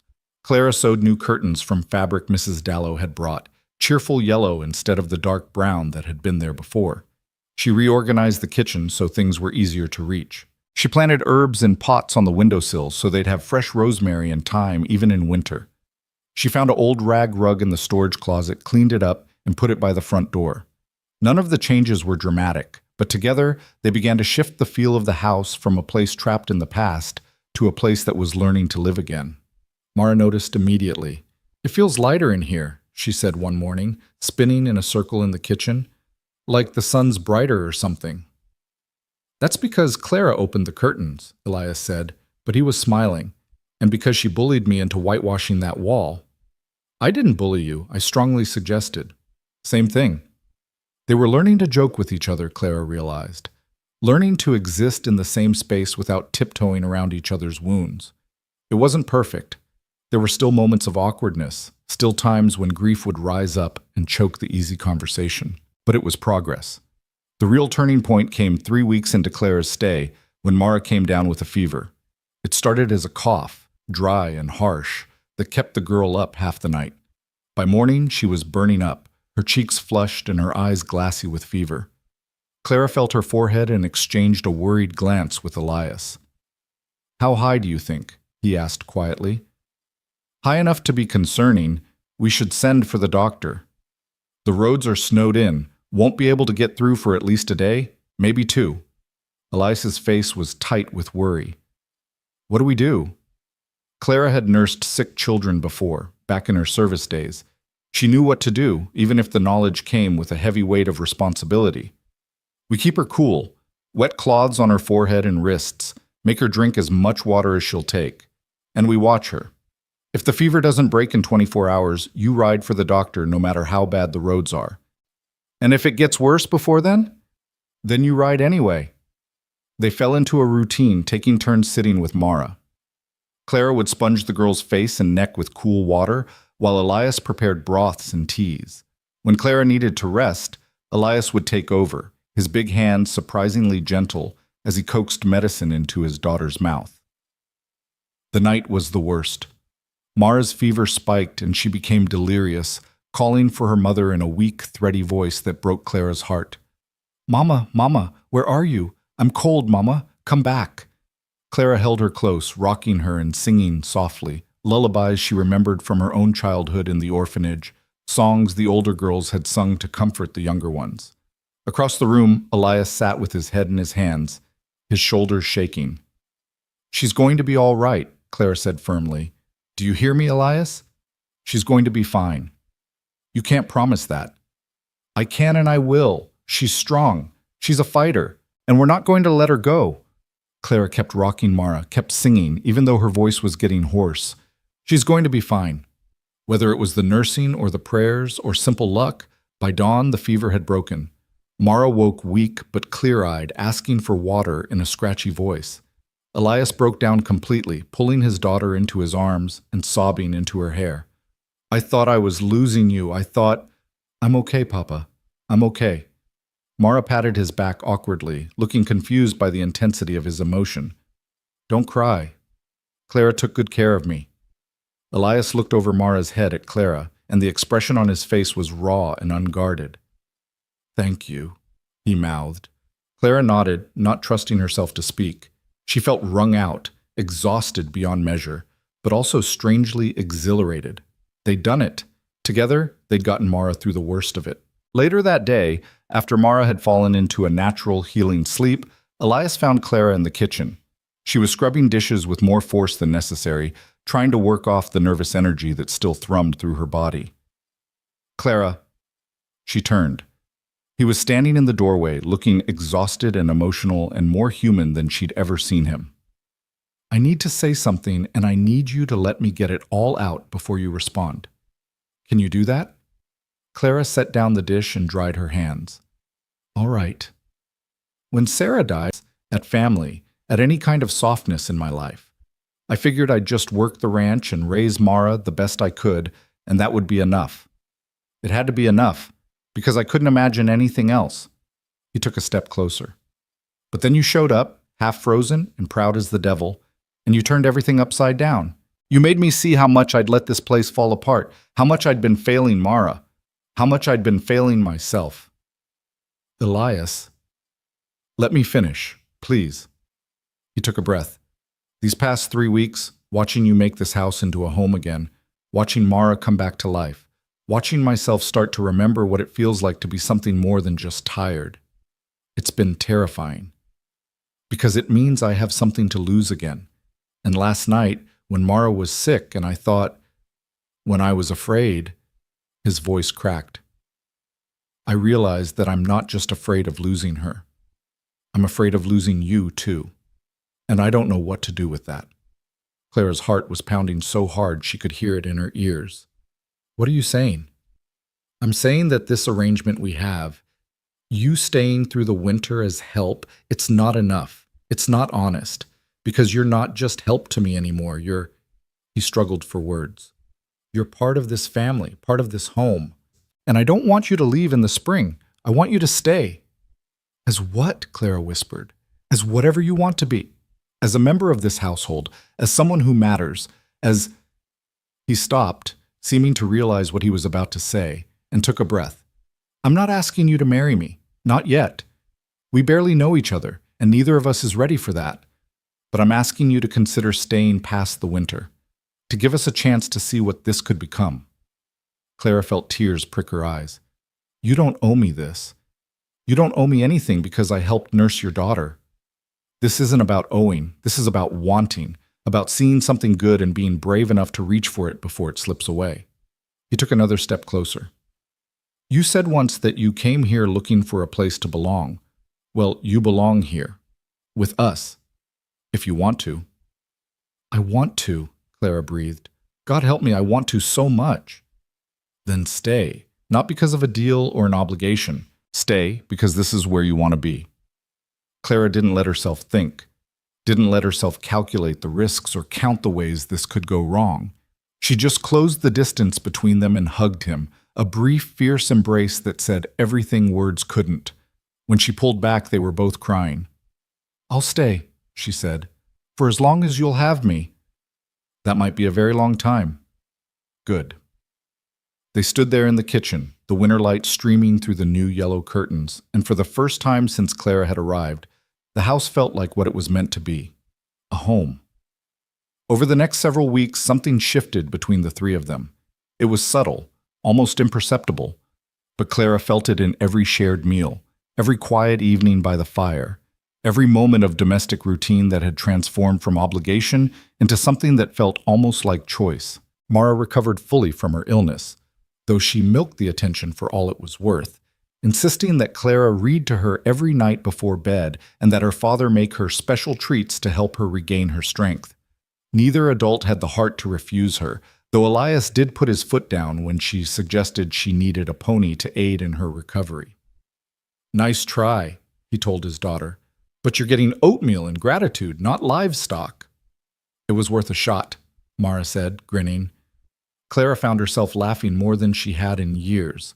There was a lightness growing in the house, a sense of possibility that hadn't existed before. She caught herself humming while she worked, smiling at nothing, feeling the kind of bone-deep contentment she'd always assumed was reserved for other people, people who hadn't been abandoned and used and disappointed. But contentment, she was learning, was fragile. It could be shattered in an instant by words spoken without thinking or by truths too long ignored. The breaking point came on a bitter cold night in late February. They'd finished dinner and Mara had gone to bed, leaving Clara and Elias alone by the fire. Clara was mending one of his shirts, and he was oiling his boots, and the silence between them was comfortable until it suddenly wasn't. Can I ask you something? Elias said suddenly. Clara looked up from her stitching. Of course. Why haven't you ever asked me about money? About the wages I promised you? He set down the boot and looked at her directly. It's been over a month, and you haven't mentioned it once. Clara felt her cheeks heat. The truth was, she'd forgotten about the arrangement, had stopped thinking of herself as hired help and started thinking of herself as part of the household. But saying that out loud felt too vulnerable, too revealing. I assumed you'd bring it up when you were ready, she said carefully. That's not an answer. What do you want me to say, Elias? I want you to tell me the truth. Do you still think of this as a job? As something temporary you're doing for wages? Or has it become something else? Clara set down her mending, her heart racing. What do you want it to be? I asked you first. They stared at each other across the firelight, and Clara felt the weight of all the things they'd left unsaid pressing down on her chest. This was it. The moment where they either pushed forward or fell back into the safe distance of their original arrangement. It's not a job anymore, she said quietly. It hasn't been for weeks. I'm not staying here for money or room and board. I'm staying here because this is where I want to be. Because you and Mara, you've become my family, the only real family I've ever had. Elias let out a breath. Good. That's good. Because I don't think of you as hired help. I haven't for a long time. Then what am I? You're the woman who saved my daughter's life, who made my house feel like a home again. Who made me remember what it's like to want something beyond just survival. He stood up and crossed to where she sat, kneeling down so they were at eye level. You're the woman I think about first thing every morning and last thing every night. The woman I catch myself watching when I think you're not looking, trying to figure out how I got this lucky. Clara's breath caught. Elias, I know it's too soon. I know we agreed to take this slow and see what happens, but I need you to know that when I look at you, I don't see someone temporary. I see someone permanent, someone who belongs here as much as I do, maybe more. You can't mean that. Why not? Because you barely know me. Because I'm wearing your dead wife's clothes and sleeping in her bed and trying to fill a space that isn't mine to fill. Because this whole thing started with a lie and… Stop. He took her hands in his. Listen to me. Yes, this started in the strangest possible way. Yes, there are complications and grief and 100 reasons why this shouldn't work. But it is working. You can't deny that. I'm not denying anything. I'm just trying to be realistic. Realistic? You traveled 2,000 miles to marry a stranger because you were desperate for a better life. You nearly froze to death on a train platform because you refused to give up on a promise. You stayed in a house where you weren't wanted because you were too proud to accept charity. Nothing about you has ever been realistic, Clara. You're the most stubborn, determined, fierce person I've ever met, so don't start being practical now. Clara felt tears burning behind her eyes. What do you want from me? I want you to admit that you feel this too, this thing between us. Whatever it is, friendship or gratitude or something more. I want you to stop pretending you're just here temporarily, just passing through. I want you to claim this life like it's yours, because it is yours if you want it. And if I'm afraid? The words came out as barely a whisper. What if I'm terrified that I'll do something wrong and ruin this? What if I'm not good enough to be what you and Mara need? Then we'll figure it out together. We'll make mistakes and fix them. We'll have bad days and good days. We'll be a family, messy and imperfect and real. He squeezed her hands. But you have to choose it, Clara. You have to decide that you're staying not because you have nowhere else to go, but because this is where you want to be. Clara looked at him, really looked at him, and saw everything she'd been too afraid to acknowledge. She saw a good man who'd been broken by loss and was trying to piece himself back together. She saw a father who loved his daughter more than anything. She saw someone who was offering her not charity or obligation, but partnership, belonging, home. I choose this, she whispered. I choose you and Mara and this life. Not because it's my only option, but because it's what I want. What I've always wanted, even before I knew what to call it. Elias's face broke into a smile so bright it transformed him. Yeah? Yeah. He pulled her into his arms, and Clara let herself be held, let herself feel safe for the first time in her memory. They stayed like that for a long time, wrapped around each other in the firelight, while outside the wind howled and the snow fell and the world turned cold and dark. But inside, in this house that had learned to be warm again, Clara finally understood what it meant to come home. The next morning dawned clear and cold, the kind of brilliant winter day where the sun glinted off the snow so brightly it hurt to look at. Clara woke early, as had become her habit, but instead of finding Elias already up and tending the fire, she found him still asleep in the chair by the hearth, where he must have dozed off after their conversation. His head was tilted at an uncomfortable angle, and there was a peaceful expression on his face that made him look younger, less careworn. She stood watching him for a moment, allowing herself the luxury of really looking at him without worrying about being caught. In sleep, the hard lines of his face softened. She could see traces of the young man he must have been before grief and responsibility carved away everything except the essential core of him. There was gray threading through his dark hair at the temples, and the scar on his forehead looked stark in the morning light. His hands, even in rest, bore the calluses and scars of a life spent working the land. These were good hands, Clara thought. Hands that had held his dying wife, that had raised his daughter alone, that had carried a half-frozen stranger through a blizzard and nursed her back to health. Hands that had touched Clara's face with a gentleness she hadn't known she was starving for. She must have made some small sound because his eyes opened suddenly, fixing on her with an alertness that suggested he was used to waking quickly, ready for whatever emergency the day might bring. "Clara." His voice was rough with sleep. He sat up straighter, wincing as his neck protested the awkward position. "What time is it?" "Early still. You should go to bed properly. Get a few more hours of real sleep." "Can't. Too much to do." But he didn't move, just sat there looking at her with an expression that made her heart skip. "Last night wasn't a dream, was it? You really said you'd stay." "I really said I'd stay." "Good."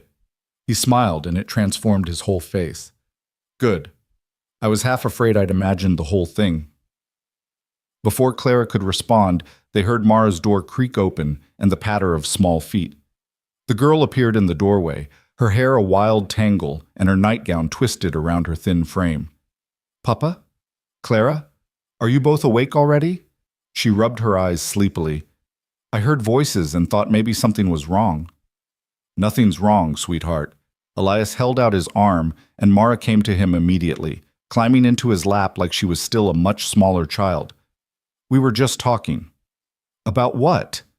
Clara and Elias exchanged a glance. They hadn't discussed how to tell Mara about this shift in their relationship, if they should tell her at all, or just let her realize it gradually. "About spring," Clara said, making the decision in the moment. "About how when the snow melts, we'll plant a garden.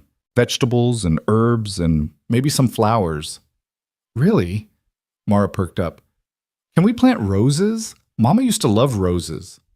"We can plant whatever you want," Clara said softly. "We'll make it beautiful." "And you'll be here to see them bloom?" Mara's voice was suddenly small, uncertain. "You're not leaving when winter ends?" Elias tightened his arm around his daughter. "Clara's staying, saying Mara, for as long as she wants. This is her home now." Mara's face lit up like someone had struck a match inside her. She scrambled off her father's lap and launched herself at Clara, wrapping her thin arms around Clara's waist so tightly it almost hurt. "Really? You promise? You're really staying?" Clara knelt down and held the girl properly, feeling the fierce desperation in her grip. "I promise. I'm not going anywhere." "Because you want to stay? Not because you have to?" "Because I want to. Because this is where I belong." Mara pulled back just enough to look Clara in the face, her pale blue eyes, so like her father's, searching for any hint of deception. Whatever she saw must have satisfied her because she threw her arms around Clara's neck again and burst into tears. "I'm sorry," she sobbed. "I'm sorry I lied and tricked you and made you come here. I know it was wrong, but I'm so glad you came. I'm so glad you're here." "Hush now. It's all right. Everything turned out exactly the way it was supposed to." Clara stroked the girl's tangled hair and met Elias's eyes over her head. He was watching them with an expression that was part gratitude, part wonder, part something deeper that Clara didn't have a name for yet. They spent the rest of that day in a kind of golden contentment, going about their usual tasks but with an undercurrent of joy that made everything feel lighter. Mara was practically vibrating with happiness, chattering non-stop about all the things they would do now that Clara was staying forever. She wanted to learn how to sew better so she could make Clara a dress that was actually Clara's, not a hand-me-down. She wanted to teach Clara how to milk the cows, even though Clara already knew how. She wanted to plan the garden down to every last detail, drawing elaborate maps on scraps of paper that showed where each plant would go. "We'll need tomatoes here, where they'll get the most sun, and the beans can climb up poles, Papa can make those, and the carrots and potatoes can go in the back because they don't need as much light. And we absolutely must have pumpkins for pie in the fall, and—" "Breathe, little one," Elias said, laughing. "The garden isn't going anywhere. We have months to plan it." But he was as caught up in the planning as Mara was, Clara could tell. There was a lightness to him that hadn't been there before, an ease in the way he moved and spoke. He caught Clara's eye across the room more than once, and each time there was a warmth in his gaze that sent heat flooding through her. It was Mrs. Dallow who brought them back down to earth. She arrived 3 days later with her usual basket of supplies and her sharp eyes that missed nothing. She took one look at the three of them, at the way Mara hovered close to Clara, at the way Elias's gaze kept drifting to Clara when he thought no one was watching, at the general atmosphere of tentative happiness that filled the house, and nodded approvingly.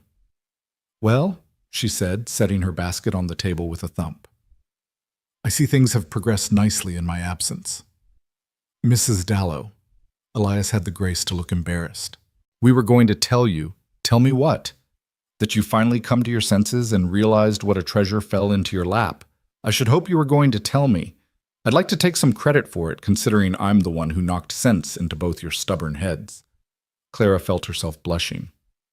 "We're taking things slow. We're just figuring things out."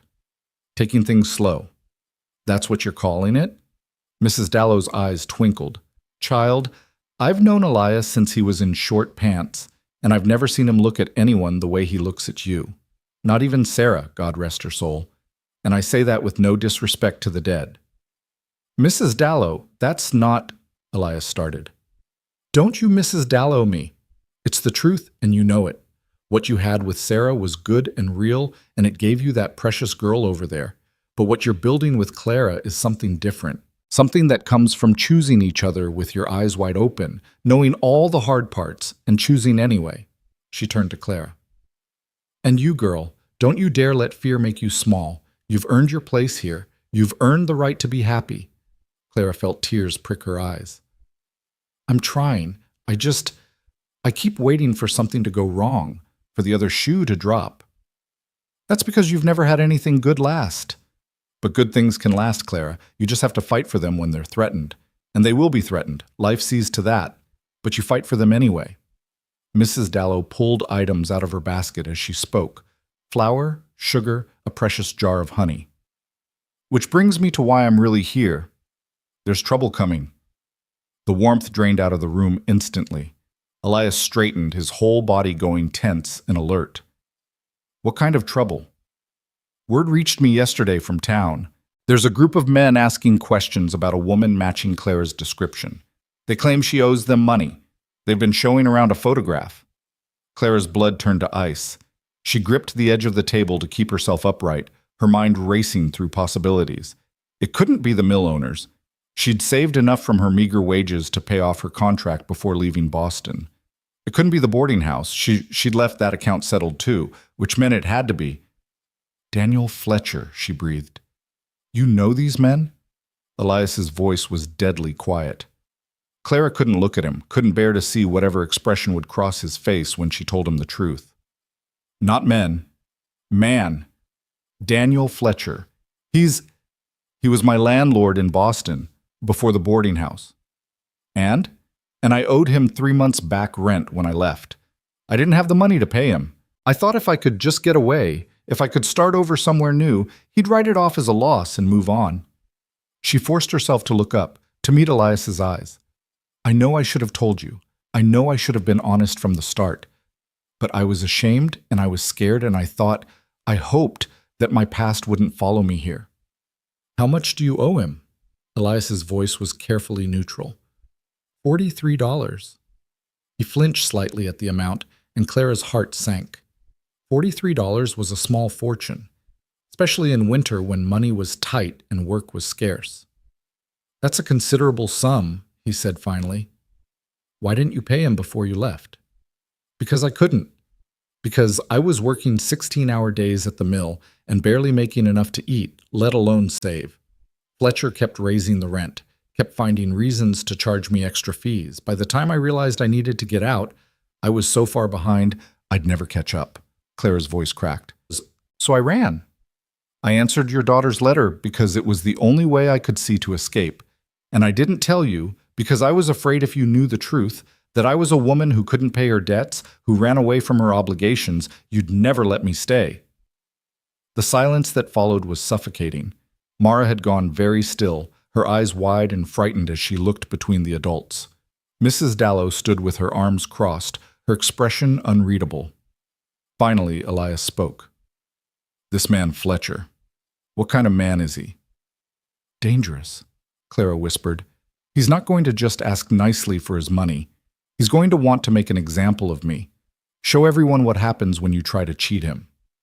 "You didn't cheat him. You just couldn't pay." "That won't matter to him. All that matters is that I left without settling my accounts, and now he's tracked me down." She wrapped her arms around herself, suddenly cold despite the fire crackling in the hearth. "I should leave. I should go before he gets here, before he can cause trouble for you and Mara. If I'm not here, maybe he'll just move on." "Like hell you will." Elias's voice was hard as iron. "You're not running. Not from him. Not from this. We'll face him together." "Elias, you don't understand. Fletcher isn't just some angry landlord. He's connected. He has men who do his dirty work for him. If he's come all the way to Wyoming, it's not just about the money. It's about pride, about making sure everyone knows you don't cross him." "Then we'll deal with it. But you're not leaving." He crossed to her and took her shoulders in his hands, forcing her to look at him. "Do you hear me? You're not running anymore. You're done running. But the money, I'll pay him. Whatever you owe, I'll pay it." "No." Clara pulled away from him, shaking her head violently. "No, absolutely not. I won't let you do that. I won't let you bankrupt yourself for my mistakes." "It's not bankruptcy. It's $43. I have it. Barely, but I have it." "Elias, that's probably every cent you have saved. That's your emergency fund, your cushion for when things go wrong. You can't just give it away because I was too proud to tell you the truth." "I'm not giving it away. I'm investing it. In you. In us. In this family we're building." His jaw was set in that stubborn way Clara had come to recognize. "You said you chose this life. You said you chose us. Well, I'm choosing you right back, and that means protecting you from men like Fletcher. That means standing between you and anyone who wants to hurt you. Even if it costs you everything? Even then. But it won't cost me everything. It'll cost me some money, which I can earn back. If I let you run, if I let you go back out into that cold alone because I was too cheap or too afraid to help you, that would cost me everything. That would cost me you." Clara felt tears streaming down her face. She wanted to argue, wanted to insist that she could handle this on her own, that she didn't need protecting. But the truth was, she was terrified.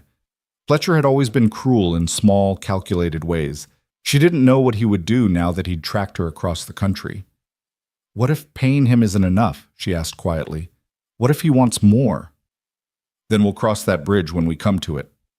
Elias pulled her into his arms, holding her tight against his chest. Over his shoulder, Clara could see Mara watching with frightened eyes, and Mrs. Dallow with an expression of grim determination. "When is he likely to arrive?" Elias asked Mrs. Dallow. "Could be any day now. The roads are clearing as the weather warms. I'd say you have a week at most, maybe less. Then we prepare. We make sure this house is secure, we make sure Mara is safe, and we wait." The week that followed was the longest of Clara's life. Every sound made her jump. Every time she looked out the window, she expected to see riders approaching. The easy happiness that had filled the house evaporated, replaced by a tension that made it hard to breathe. Elias threw himself into preparations with a single-minded intensity that was both comforting and terrifying. He cleaned and oiled his rifle, checked the locks on all the doors and windows, and instructed Mara on what to do if strangers came to the house. He barely slept, spending his nights watching from the front window, his rifle across his knees. Clara tried to go about her normal routines, but everything felt hollow. She cooked meals no one had appetite for. She mended clothes with hands that shook. She read to Mara at night, but the words felt thick and clumsy in her mouth, and she could see the fear in the girl's eyes, even as she pretended everything was normal. On the 5th day, Mrs. Dallow arrived with news. "He's here. Rode into town yesterday with 2 men. They've been asking around, showing that photograph. Someone told them where you are." "How long do we have?" Elias asked. "Hours, maybe. Certainly no more than a day." Clara felt her knees go weak. This was it. This was the moment where everything she'd built came crashing down around her. "Mara," Elias said quietly, "I need you to go to Mrs. Dallow's house and stay there until we come get you." "No!" Mara's voice was shrill with panic. "I'm not leaving you and Clara." "You're not leaving us. You're just going somewhere safe for a little while." "But what if something happens? What if—" "Nothing's going to happen." Elias knelt down and took his daughter's face in his hands. "I promise you, nothing bad is going to happen. But I need to know you're safe so I can focus on handling this situation. Can you do that for me? Can you be brave and go with Mrs. Dallow?" Mara's face crumpled, but she nodded. "You promise you'll come get me? Both of you?" "We promise." Clara knelt beside Elias and wrapped her arms around the girl. "This will all be over soon, and then we'll all be together again. Everything will be fine." "You promise?" Mara's voice was muffled against Clara's shoulder. "I promise." It was a lie, and they both knew it, but sometimes lies were kinder than the truth. Mrs. Dallow took Mara away, the girl looking back over her shoulder with eyes too old and frightened for her young face. The moment they were gone, Clara sagged against the wall. "I'm sorry," she whispered. "I'm so sorry I brought this down on you." "Stop apologizing. This isn't your fault." Elias checked his rifle one more time, then set it carefully beside the door. "Whatever happens, Clara, whatever he says or does, you stay behind me. Understand? You don't engage with him. You don't argue. You just stay quiet and let me handle it." "Elias, I can't ask you to—" "You're not asking. I'm telling you. This is how it's going to be." Before Clara could respond, they heard it, the sound of horses approaching. 3 of them, from the rhythm of the hoofbeats. They stopped in the yard, and for a moment there was nothing but the creak of leather and the heavy silence of men dismounting. Then came the knock on the door, hard, authoritative, brooking no refusal. Elias looked at Clara one more time. "Stay behind me," he said again. Then he opened the door. The man on the other side was exactly as Clara remembered him, tall and well-dressed, with cold gray eyes and a mouth that curved naturally into a sneer. Daniel Fletcher looked at Elias with barely concealed contempt. Then his gaze slid past him to where Clara stood, and his expression turned predatory. "Well, well, Miss Wynne, you've been a difficult woman to find." "Mr. Fletcher." Clara was proud that her voice didn't shake. "I wasn't expecting you." "I'm sure you weren't. Most thieves don't expect to be caught." He looked around the modest cabin with obvious disdain. "This is what you ran away for? This hovel in the middle of nowhere? I must say your taste has declined considerably." "State your business." Elias's voice was hard and flat. "Then leave." Fletcher turned his attention back to Elias, looking him up and down with insulting thoroughness. "You must be the rancher, the one who married my tenant without bothering to check her references or settle her debts first. I hope you got her cheap, because she certainly left Boston owing me a considerable sum." "I know about the debt. I'm prepared to settle it." "Are you now?"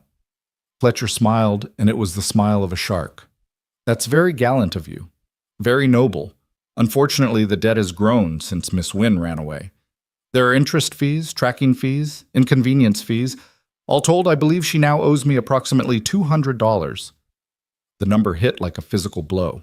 Clara heard herself gasp, heard Elias's sharp intake of breath. $200. It might as well have been 2,000. There was no way Elias had that kind of money, especially not in winter. "That's highway robbery," Elias said coldly. "The original debt was $43. There's no legal precedent for quadrupling a debt like that." "Perhaps not. But then, we're a long way from any courthouse, aren't we? And I have 2 very large gentlemen with me who are quite persuasive when it comes to collecting what's owed." Fletcher's smile widened. Of course, if you can't pay in cash, I'm prepared to accept alternative forms of compensation. Such as? Your land deed, this ranch. I understand it's about 300 acres. That should more than cover what you owe me. I don't owe you anything. Clara does. Ah, but she's your wife, isn't she?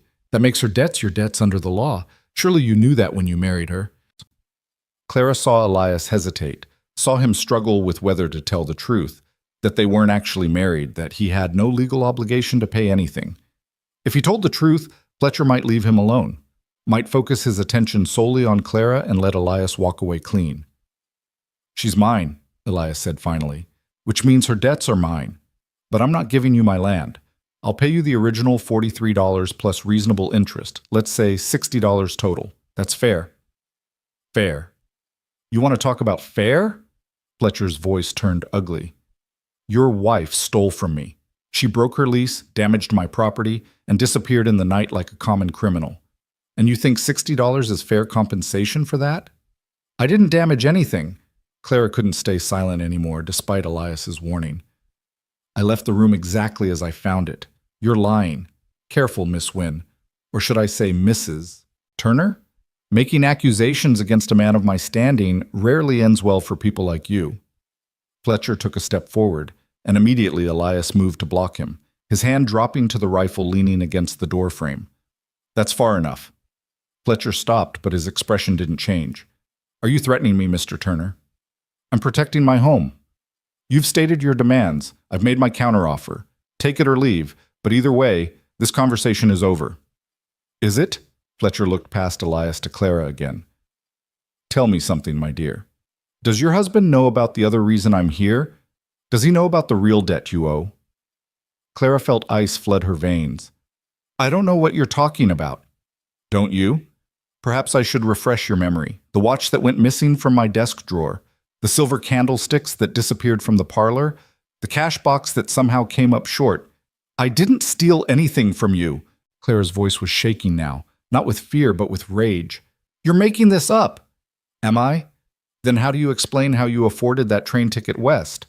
On a mill worker's wages, it should have taken you years to save that kind of money. But you had it in a matter of weeks. Curious, isn't it? Elias looked at Clara, and she saw the question in his eyes. For one terrible moment, she wondered if he actually believed Fletcher's lies, if he was questioning everything he thought he knew about her. I saved every penny I earned for 6 months, Clara said, her voice steady despite the storm of emotion inside her. I ate 1 meal a day. I wore the same dress until it was practically rags. I didn't steal anything. Mr. Fletcher is lying because he knows the original debt won't be enough to satisfy his pride. He wants to ruin me for daring to leave him.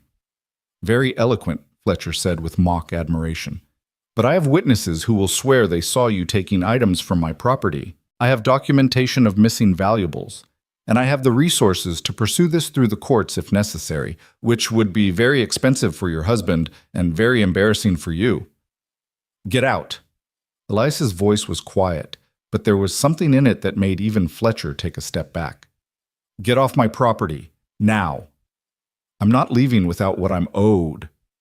You're not owed anything. You're a liar and a cheat, and you're using the law to terrorize a woman who had the courage to escape your exploitation.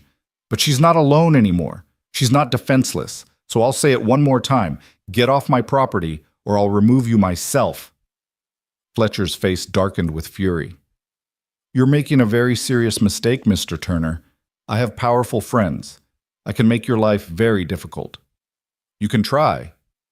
Elias picked up the rifle, not pointing it at Fletcher, but making his intent clear. But you'll do it from somewhere else. You have 10 seconds to get on your horse. For a long moment, Fletcher just stared at them. Then he smiled that shark smile again and tipped his hat with exaggerated courtesy. This isn't over, Miss Wynne. I'll be back with the sheriff and a warrant for your arrest. Theft is a serious crime, even out here in the wilderness. I wonder how your new husband will feel about you when you're sitting in a jail cell. He turned and walked back to his horse, his 2 silent companions following. They mounted and rode away, but not before Fletcher looked back one more time, his expression promising retribution. The moment they were out of sight, Clara's legs gave out. She sank to the floor, her whole body shaking. Elias set down the rifle and knelt beside her, pulling her into his arms. He's lying, she gasped. Everything he said about the stealing, it's all lies. I never took anything from him. I swear it. I know. I believe you. But what if he comes back with the sheriff? What if he's fabricated evidence? What if... Then we'll fight it. We'll get a lawyer. We'll tell the truth. Elias pulled back just enough to look her in the face. Clara, listen to me. I don't care what he says. I don't care what lies he tells. I know who you are. I know what kind of person you are. And I will stand beside you no matter what comes. Even if it costs you everything, your land, your reputation, your freedom, even then, because you're worth it. Because this, he gestured between them, what we're building together, it's worth fighting for. It's worth protecting. Clara buried her face in his chest and wept, great racking sobs that came from somewhere deep and wounded inside her. She cried for the injustice of it all, for the fear and the uncertainty, for the fact that she'd finally found something good only to have it threatened by the ghosts of her past. But underneath the fear and the tears, there was something else, something fierce and bright and unbreakable. She had run from Fletcher once, run from Boston with nothing but desperation driving her, but she wouldn't run again. She had something to fight for now, someone to fight for. She had Elias, and she had Mara, and she had this life they were building together. And she'd be damned if she let Daniel Fletcher take that away from her without a fight. When Clara finally stopped crying, she found herself still wrapped in Elias's arms, her face pressed against his chest where she could hear the steady rhythm of his heartbeat. It was that steadiness that gave her the courage to pull herself together, to wipe her eyes and straighten her spine and start thinking clearly again. We need a plan, she said, her voice hoarse but determined. Fletcher will be back, probably with the sheriff like he said. We need to be ready. Agreed. Elias helped her to her feet, his hand steadying her when she swayed slightly. First thing, we go to town. We talk to the sheriff ourselves before Fletcher can poison him with lies. We tell him the truth, that you owed Fletcher rent, that you left Boston to start over, that Fletcher's fabricated theft charges to extort money from us. What if the sheriff believes him instead of us? Fletcher said he has witnesses, documentation. Even if it's all fake, it might look real enough to convince someone who doesn't know me. Then we'll need our own witnesses, people who can vouch for your character. Elias was already moving, pulling on his coat and boots. Mrs. Dallow, for one. She's known and respected in this county. And Doc Morrison, he knows you helped nurse Mara through her fever. And the shopkeeper, Miller. You've been to his store enough times that he knows you're honest. Will that be enough? It'll have to be. He paused at the door, looking back at her with fierce determination in his pale eyes. Clara, I'm not going to let him destroy you. I'm not going to let him take you away from us. Whatever it costs, whatever it takes, we're going to fight this. They rode into town within the hour, pushing the horses harder than was probably wise given the still icy roads. Copper Ridge wasn't much of a town, just a main street with a general store, a saloon, a church, and a handful of other buildings, including the sheriff's office. But it was bigger than Clara had imagined, with perhaps 200 souls calling it home. The sheriff's office was a small wooden structure with bars on the windows and a tired-looking man sitting behind a desk when they walked in. He looked up from the papers he was reading, his weathered face creasing into a frown when he saw them. Elias Turner, wasn't expecting to see you today. What brings you to town? We need to talk to you, Jim. It's important. Elias's hand was at the small of Clara's back, a gesture of support and solidarity. This is Clara Wynne. She's been living at my place since January, helping with Mara and the household. Sheriff Jim Calloway's eyes moved to Clara, taking her measure with the practiced assessment of a man who'd spent years judging people's character at a glance. Miss Wynne, I've heard about you. Mrs. Dallow speaks highly of you. Thank you, Sheriff. Clara tried to keep her voice steady. I appreciate that. But I'm afraid I'm here because there's a man named Daniel Fletcher who's come to town. He's from Boston, and he's claiming that I owe him money and that I stole from him. Neither charge is true. Calloway's expression didn't change, but something shifted in his eyes. Fletcher. Yes, he was here yesterday. Showed me a photograph of you. Said you'd run out on debts and stolen property. He seemed pretty convinced of his story. He would be, since he made it up. Clara's hands were clenched at her sides, her nails digging into her palms. The truth is, I did owe him rent. 3 months' worth, $43 total. I left Boston without paying because I couldn't afford it and I needed to get away. That part is true, and I'm not proud of it. But I never stole anything from him. The theft charges are fabricated. That's a serious accusation, Miss Wynne? You're saying he's lying? I'm saying he's lying to extort more money than I actually owe him. He demanded $200 from us, threatened to take Elias's land if we couldn't pay. When we refused, he invented theft charges to force our hand. Calloway leaned back in his chair, his fingers steepled under his chin. And you can prove this? That the theft charges are false? Can he prove they're true? Elias interrupted. He says he has witnesses and documentation, but how do we know any of it's real? A man who'll quadruple a debt and threaten to take a family's land isn't above forging evidence. Fair point, Calloway looked between them. Here's the situation. Fletcher filed a formal complaint yesterday. He's claiming theft of property valued at approximately $150, a gold watch, silver candlesticks, and cash. He has affidavits from 2 witnesses who claim they saw Miss Wynne with these items. That gives me probable cause to investigate. Clara felt her stomach drop. Investigate how? Well, normally I'd need to bring you in for questioning, maybe hold you until we can sort out the truth, but he glanced at Elias, then back to Clara. I've known Elias Turner for 10 years. He's a good man, honest as they come. If he's standing beside you, vouching for you, that carries weight with me. And Mrs. Dallow's endorsement carries weight too. So I'm inclined to give you the benefit of the doubt, at least until I can investigate Fletcher's claims more thoroughly. Thank you. Clara felt tears of relief prick her eyes. Thank you, Sheriff. Don't thank me yet. If Fletcher's evidence is genuine, I'll have no choice but to act on it. But if it's fabricated like you say, well, filing false charges is a crime too. I don't take kindly to people who abuse the law for personal vendettas. Calloway stood up and pulled on his coat. I'll ride out to Fletcher's hotel, have a look at this evidence he supposedly got. In the meantime, you two should go talk to anyone who can speak to Miss Wynne's character. The more people who vouch for her, the harder it'll be for Fletcher to make his case stick. They spent the next several hours doing exactly that. Mrs. Dallow was their first stop, and she was absolutely furious when she heard about Fletcher's threats.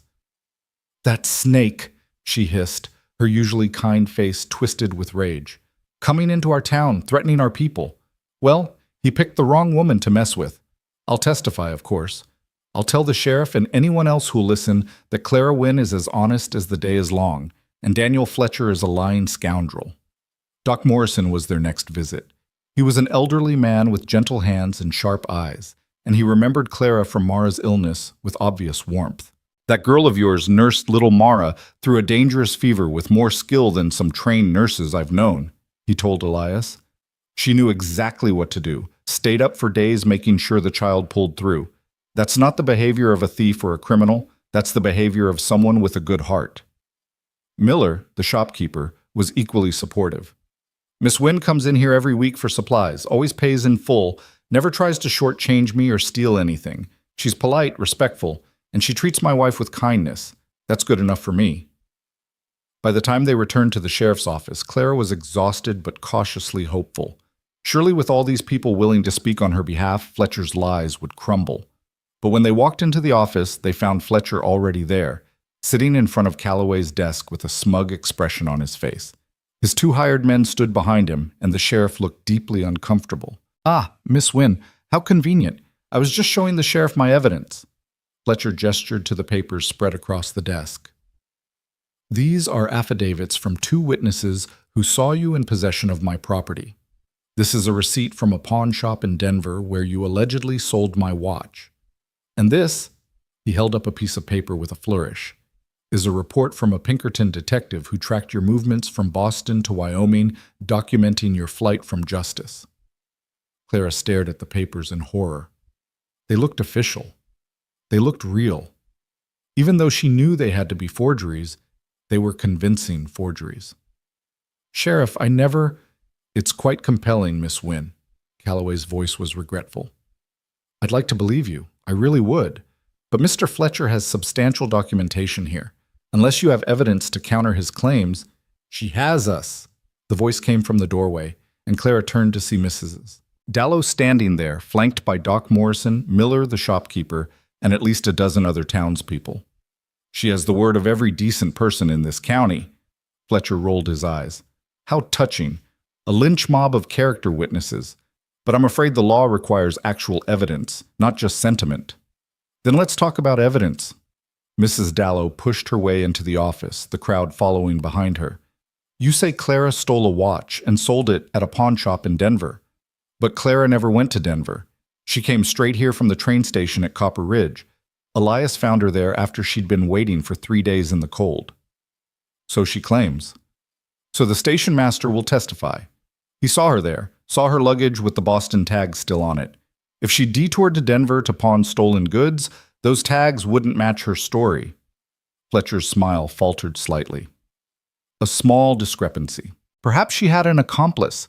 And these witnesses of yours, Mrs. Dallow continued relentlessly, these people who supposedly saw Clara with your property, I noticed their affidavits aren't dated until after Clara left Boston.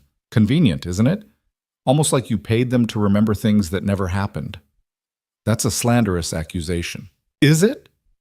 Then you won't mind if the sheriff telegraphs Boston and asks the police there to verify these witnesses exist and that their testimony is genuine, unless, of course, you're afraid of what they might find. Calloway was watching this exchange with growing interest. Mr. Fletcher, would you object to me verifying your evidence? Fletcher was starting to sweat now, his confidence cracking. I have a right to pursue my legitimate claims without being harassed by local yokels who, careful, Mr. Fletcher. Calloway's voice was cold. Those local yokels are my neighbors and friends, and I'm starting to think they might be right about you. This is absurd. I have documentation. I have witnesses. Just because some frontier town wants to protect one of their own doesn't mean you can ignore legitimate evidence of a crime. But that's just it, said a new voice from the doorway. Your evidence isn't legitimate. Everyone turned to see a young man in a travel-worn suit standing there, holding a leather satchel. He looked exhausted, like he'd been riding hard for days, but his eyes were sharp and determined. Who are you? Calloway asked. Thomas Brennan. I'm a lawyer from Boston. He walked into the office and set his satchel on the desk, pulling out papers of his own. I've been following Mr. Fletcher's activities for some time now. He has a pattern, you see. He waits until female tenants get behind on their rent, then he forces them into untenable positions. If they can't pay, he fabricates theft charges and forces them to either pay inflated fees or accept his alternative arrangements. Fletcher had gone pale. This is outrageous. You have no proof. Don't I? Brennan pulled out a sheaf of papers. I have testimony from 6 other women Fletcher victimized this way. I have evidence of forged documents, paid witnesses, and fraudulent pawnshop receipts. I've been building a case against him for months, but he always managed to settle before it went to trial. When I heard he'd followed Miss Wynne all the way to Wyoming, I knew I finally had him cornered. He can't settle this one quietly. He's too far from his usual support network. You can't prove any of that. Fletcher was on his feet now, his face red with rage. This is a conspiracy. These people are all lying to protect a thief. Really? Then explain this.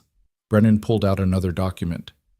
This is the original lease agreement between you and Miss Wynne. Note the monthly rent, $12. Over 3 months, that's $36, not $43. You inflated the debt by 20% before you even started adding your fraudulent charges. A minor accounting error. And this, another document. A statement from your last tenant, a Miss Sarah Holloway, describing how you used the exact same tactics on her, claiming theft, producing false witnesses, demanding payment, or other compensation. She paid you rather than face the humiliation of false charges, but she's willing to testify now, as are the other 5 women I mentioned. Fletcher's face had gone from red to white. His hired men were shifting uncomfortably, clearly reconsidering their involvement in this scheme. The townspeople were muttering angrily, and Sheriff Calloway was looking at Fletcher with open disgust. Mr. Fletcher, Calloway said slowly, I'm placing you under arrest for filing false charges, attempted extortion, and fraud. Anything you say can and will be used against you. You can't do this. I have rights. You have the right to remain silent, which I strongly suggest you exercise. Calloway stood up and pulled out a pair of handcuffs. Take him to the cell.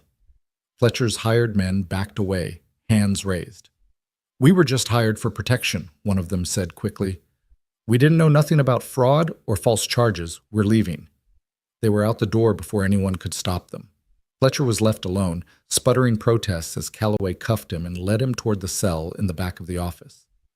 Clara stood frozen, unable to process what had just happened. One moment she'd been facing arrest and ruin, and the next, Miss Wynne. Thomas Brennan was standing in front of her, his hand extended. I'm sorry I couldn't get here sooner. If I'd arrived a day earlier, you might have been spared this ordeal entirely. Clara shook his hand numbly. I don't understand. How did you even know to come here? One of Fletcher's former victims contacted me after hearing he'd left Boston in pursuit of another woman. She was afraid of what he might do, afraid he might hurt someone the way he'd hurt her. She gave me your name and told me about his plans to follow you west. I've been tracking him for 2 weeks. He smiled tiredly. I'm just glad I made it in time. But why? Why would you go to all this trouble for women you don't even know? Brennan's expression darkened. Because Fletcher did this to my sister 3 years ago. She couldn't fight back. She didn't have anyone to stand up for her. She paid him everything she had and still ended up destitute. By the time I became a lawyer and could help her, the damage was done. She died last year, poor and broken, and convinced she was a criminal. His voice was thick with emotion. I can't save her, but I can save other women from the same fate. I can make sure Fletcher pays for what he's done. Clara felt tears streaming down her face again, but this time they were tears of relief, of gratitude, of overwhelming emotion. Thank you. Thank you so much. Don't thank me.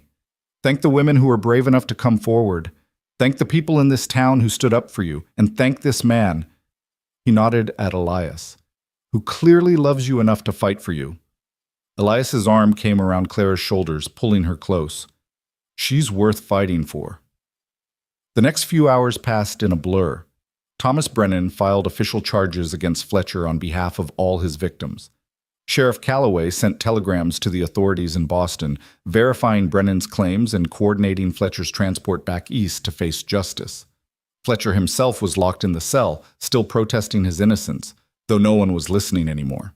The townspeople eventually dispersed, but not before each one stopped to speak to Clara, to offer their support and welcome her officially as one of their own. Mrs. Dallow hugged her so hard Clara could barely breathe. Doc Morrison patted her hand and told her she was brave. Miller's wife pressed a jar of preserves into her hands and told her to come by the store anytime she needed anything. By the time they finally left town to retrieve Mara from Mrs. Dallow's house, Clara was emotionally wrung out, but lighter than she'd felt in years. The shadow that had been hanging over her, the fear that her past would destroy her future, was finally gone. Mara saw them coming and ran out to meet them, throwing herself at Clara with such force she nearly knocked her over. You're safe! You're both safe! I was so scared! The girl was crying, her thin arms wrapped around Clara's waist like she'd never let go. We're safe, sweetheart. Everything's all right now. The bad man can't hurt us anymore. Clara knelt down and held Mara properly, stroking her hair and letting her cry. Over the girl's head she met Elias's eyes, and what she saw there made her breath catch. It was love. Pure, undisguised, overwhelming love. They rode home together as the sun was setting, painting the snow-covered mountains in shades of gold and pink. Mara sat in front of Elias on his horse, chattering about everything that had happened, asking 1,000 questions about Fletcher and the sheriff, and whether Clara was really, truly safe now. Really, truly safe, Clara assured her. He can't ever bother us again. Good, because you belong with us now, forever and ever. Forever and ever, Clara agreed, and found that she meant it with her whole heart. That night, after Mara was asleep and the house was quiet, Clara and Elias sat together by the fire. They didn't talk. They'd done enough talking for one day. They just sat close, shoulders touching, hands intertwined, watching the flames dance and feeling the peace of crisis survived and danger past. Finally, Elias spoke. I was so afraid today. When I saw all that fake evidence, when I thought they might actually arrest you, might take you away from us." His voice broke. "I realized that I can't lose you, Clara. I can't. You've become too important, too essential. You're not going to lose me. I'm not going anywhere." "I know, but today made me realize something else too." He turned to face her, taking both her hands in his. "I don't want to wait anymore. I don't want to take things slow or be cautious or pretend this is something less than what it is." Clara's heart was pounding. "What are you saying?" "I'm saying that I love you. I'm saying that you're not just someone helping out for the winter or a convenient solution to a problem. You're the woman I want to spend my life with, the woman I want to raise Mara with, the woman I want to wake up next to every morning for the rest of my days." He took a shaky breath. "I know it's too soon. I know we've only known each other for a few months, but Sarah taught me that life is short and precious, and when you find something good, you hold on to it with both hands. So I'm asking, Clara Wynne, will you marry me? Will you make this family official and permanent and real?" Clara was crying again. She seemed to do nothing but cry these days, but for once they were happy tears. "Yes, God, yes, I'll marry you." Elias pulled her into his arms and kissed her, and it was nothing like the chaste embraces they'd shared before.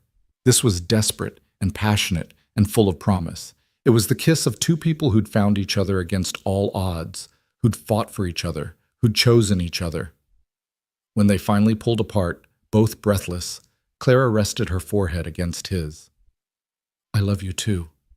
I should have said that first. I love you so much it scares me. Don't be scared, not anymore. We've been through the worst. Everything from here on out is just living." "Just living," Claire repeated and found herself smiling through her tears. "I think I like the sound of that." They were married 3 weeks later in the small church in Copper Ridge, with the entire town in attendance. Mrs. Dallow served as matron of honor, and Doc Morrison stood up with Elias. Mara was flower girl, scattering wildflowers down the aisle with such enthusiasm that half of them ended up in people's hair. Thomas Brennan came back for the ceremony, bringing news that Fletcher had been sentenced to 5 years in prison for fraud and extortion. Clara wore a new dress, pale blue with white lace at the collar, that Mrs. Dallow and several other women had helped her sew. It wasn't fancy. They didn't have money for anything elaborate, but it was hers, made with care and love by her new community. As she walked down the aisle toward Elias, who was waiting for her with tears in his eyes and a smile on his face, she felt like the luckiest woman alive. The ceremony was simple and beautiful. They spoke their vows in steady voices, promising to love and cherish each other through whatever life might bring. When the minister pronounced them husband and wife, Elias kissed her softly, reverently, and the congregation erupted in cheers. At the reception afterward, held in the church hall with food contributed by everyone in town, Clara found herself surrounded by people who genuinely cared about her, people who'd accepted her as one of their own, who'd fought for her when she needed it, who were celebrating her happiness like it was their own. "I can't believe this is real," she whispered to Elias as they danced their first dance as husband and wife. "6 months ago I was freezing on a train platform, convinced I'd made the worst mistake of my life. And now you're home," Elias finished. "Right where you belong." That night, as they rode back to the ranch, their home, with Mara asleep in the back of the wagon, Clara looked up at the stars scattered across the wide Wyoming sky and felt a peace so profound it was almost painful. She'd spent her whole life running, searching, fighting for scraps of happiness and security. But she wasn't running anymore. She was home. Finally, impossibly, completely home. Spring came early that year, melting the snow and bringing green shoots pushing up through the earth. True to their promise, Clara and Mara planted a garden, vegetables and herbs and, yes, roses. They worked side by side in the warming sun, their hands in the dark soil, planning and planting and laughing together. Elias built a proper fence around the garden to keep the deer out, and he added a bench where they could sit in the evenings and watch things grow. He smiled more now, laughed more easily, held Clara close whenever she was near enough to touch. The hardness that grief had carved into his face was softening, replaced by something warmer and more open. Mara bloomed too. She was still the same earnest, talkative child, But there was a security in her now that hadn't been there before. She called Clara Mama without hesitation, and she no longer had nightmares about being abandoned. She was learning to read and write, practicing her letters in the evenings while Clara mended and Elias worked on ranch accounts. She was learning to cook, to garden, to care for the animals. She was learning what it meant to be part of a family that was whole and happy and here to stay. One evening in late spring, as they sat on the new bench watching the sunset paint the sky in shades of purple and gold, Mara turned to Clara with a serious expression. "I'm glad I wrote that letter," she said. "I know it was wrong to lie to Papa, but I'm still glad I did it, because it brought you to us." Clara pulled the girl close, pressing a kiss to the top of her head. "I'm glad too, sweetheart. It was the best mistake anyone ever made." "It wasn't a mistake," Mara insisted. "It was fate. It was meant to be." "Maybe you're right. Maybe some things are just meant to be."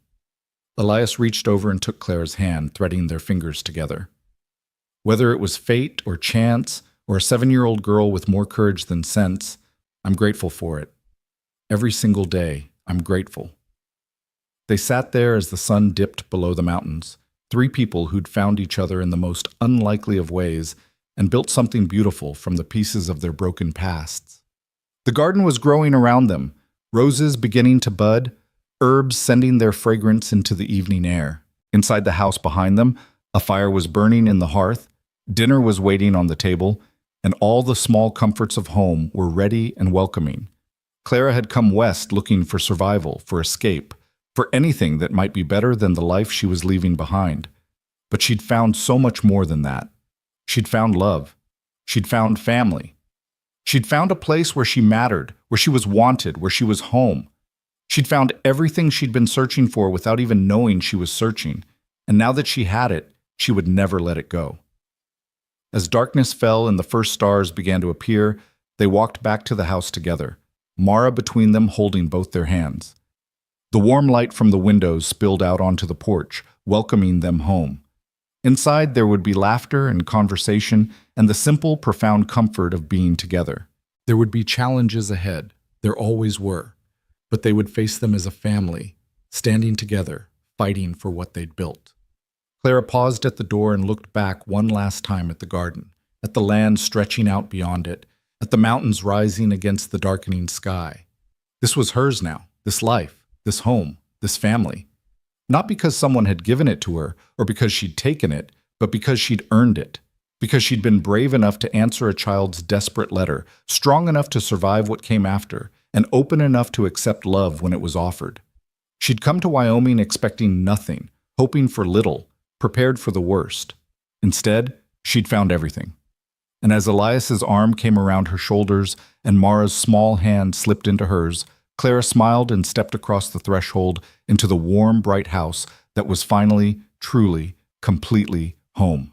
The door closed behind them, shutting out the cold and the dark, and all the hard years that had come before.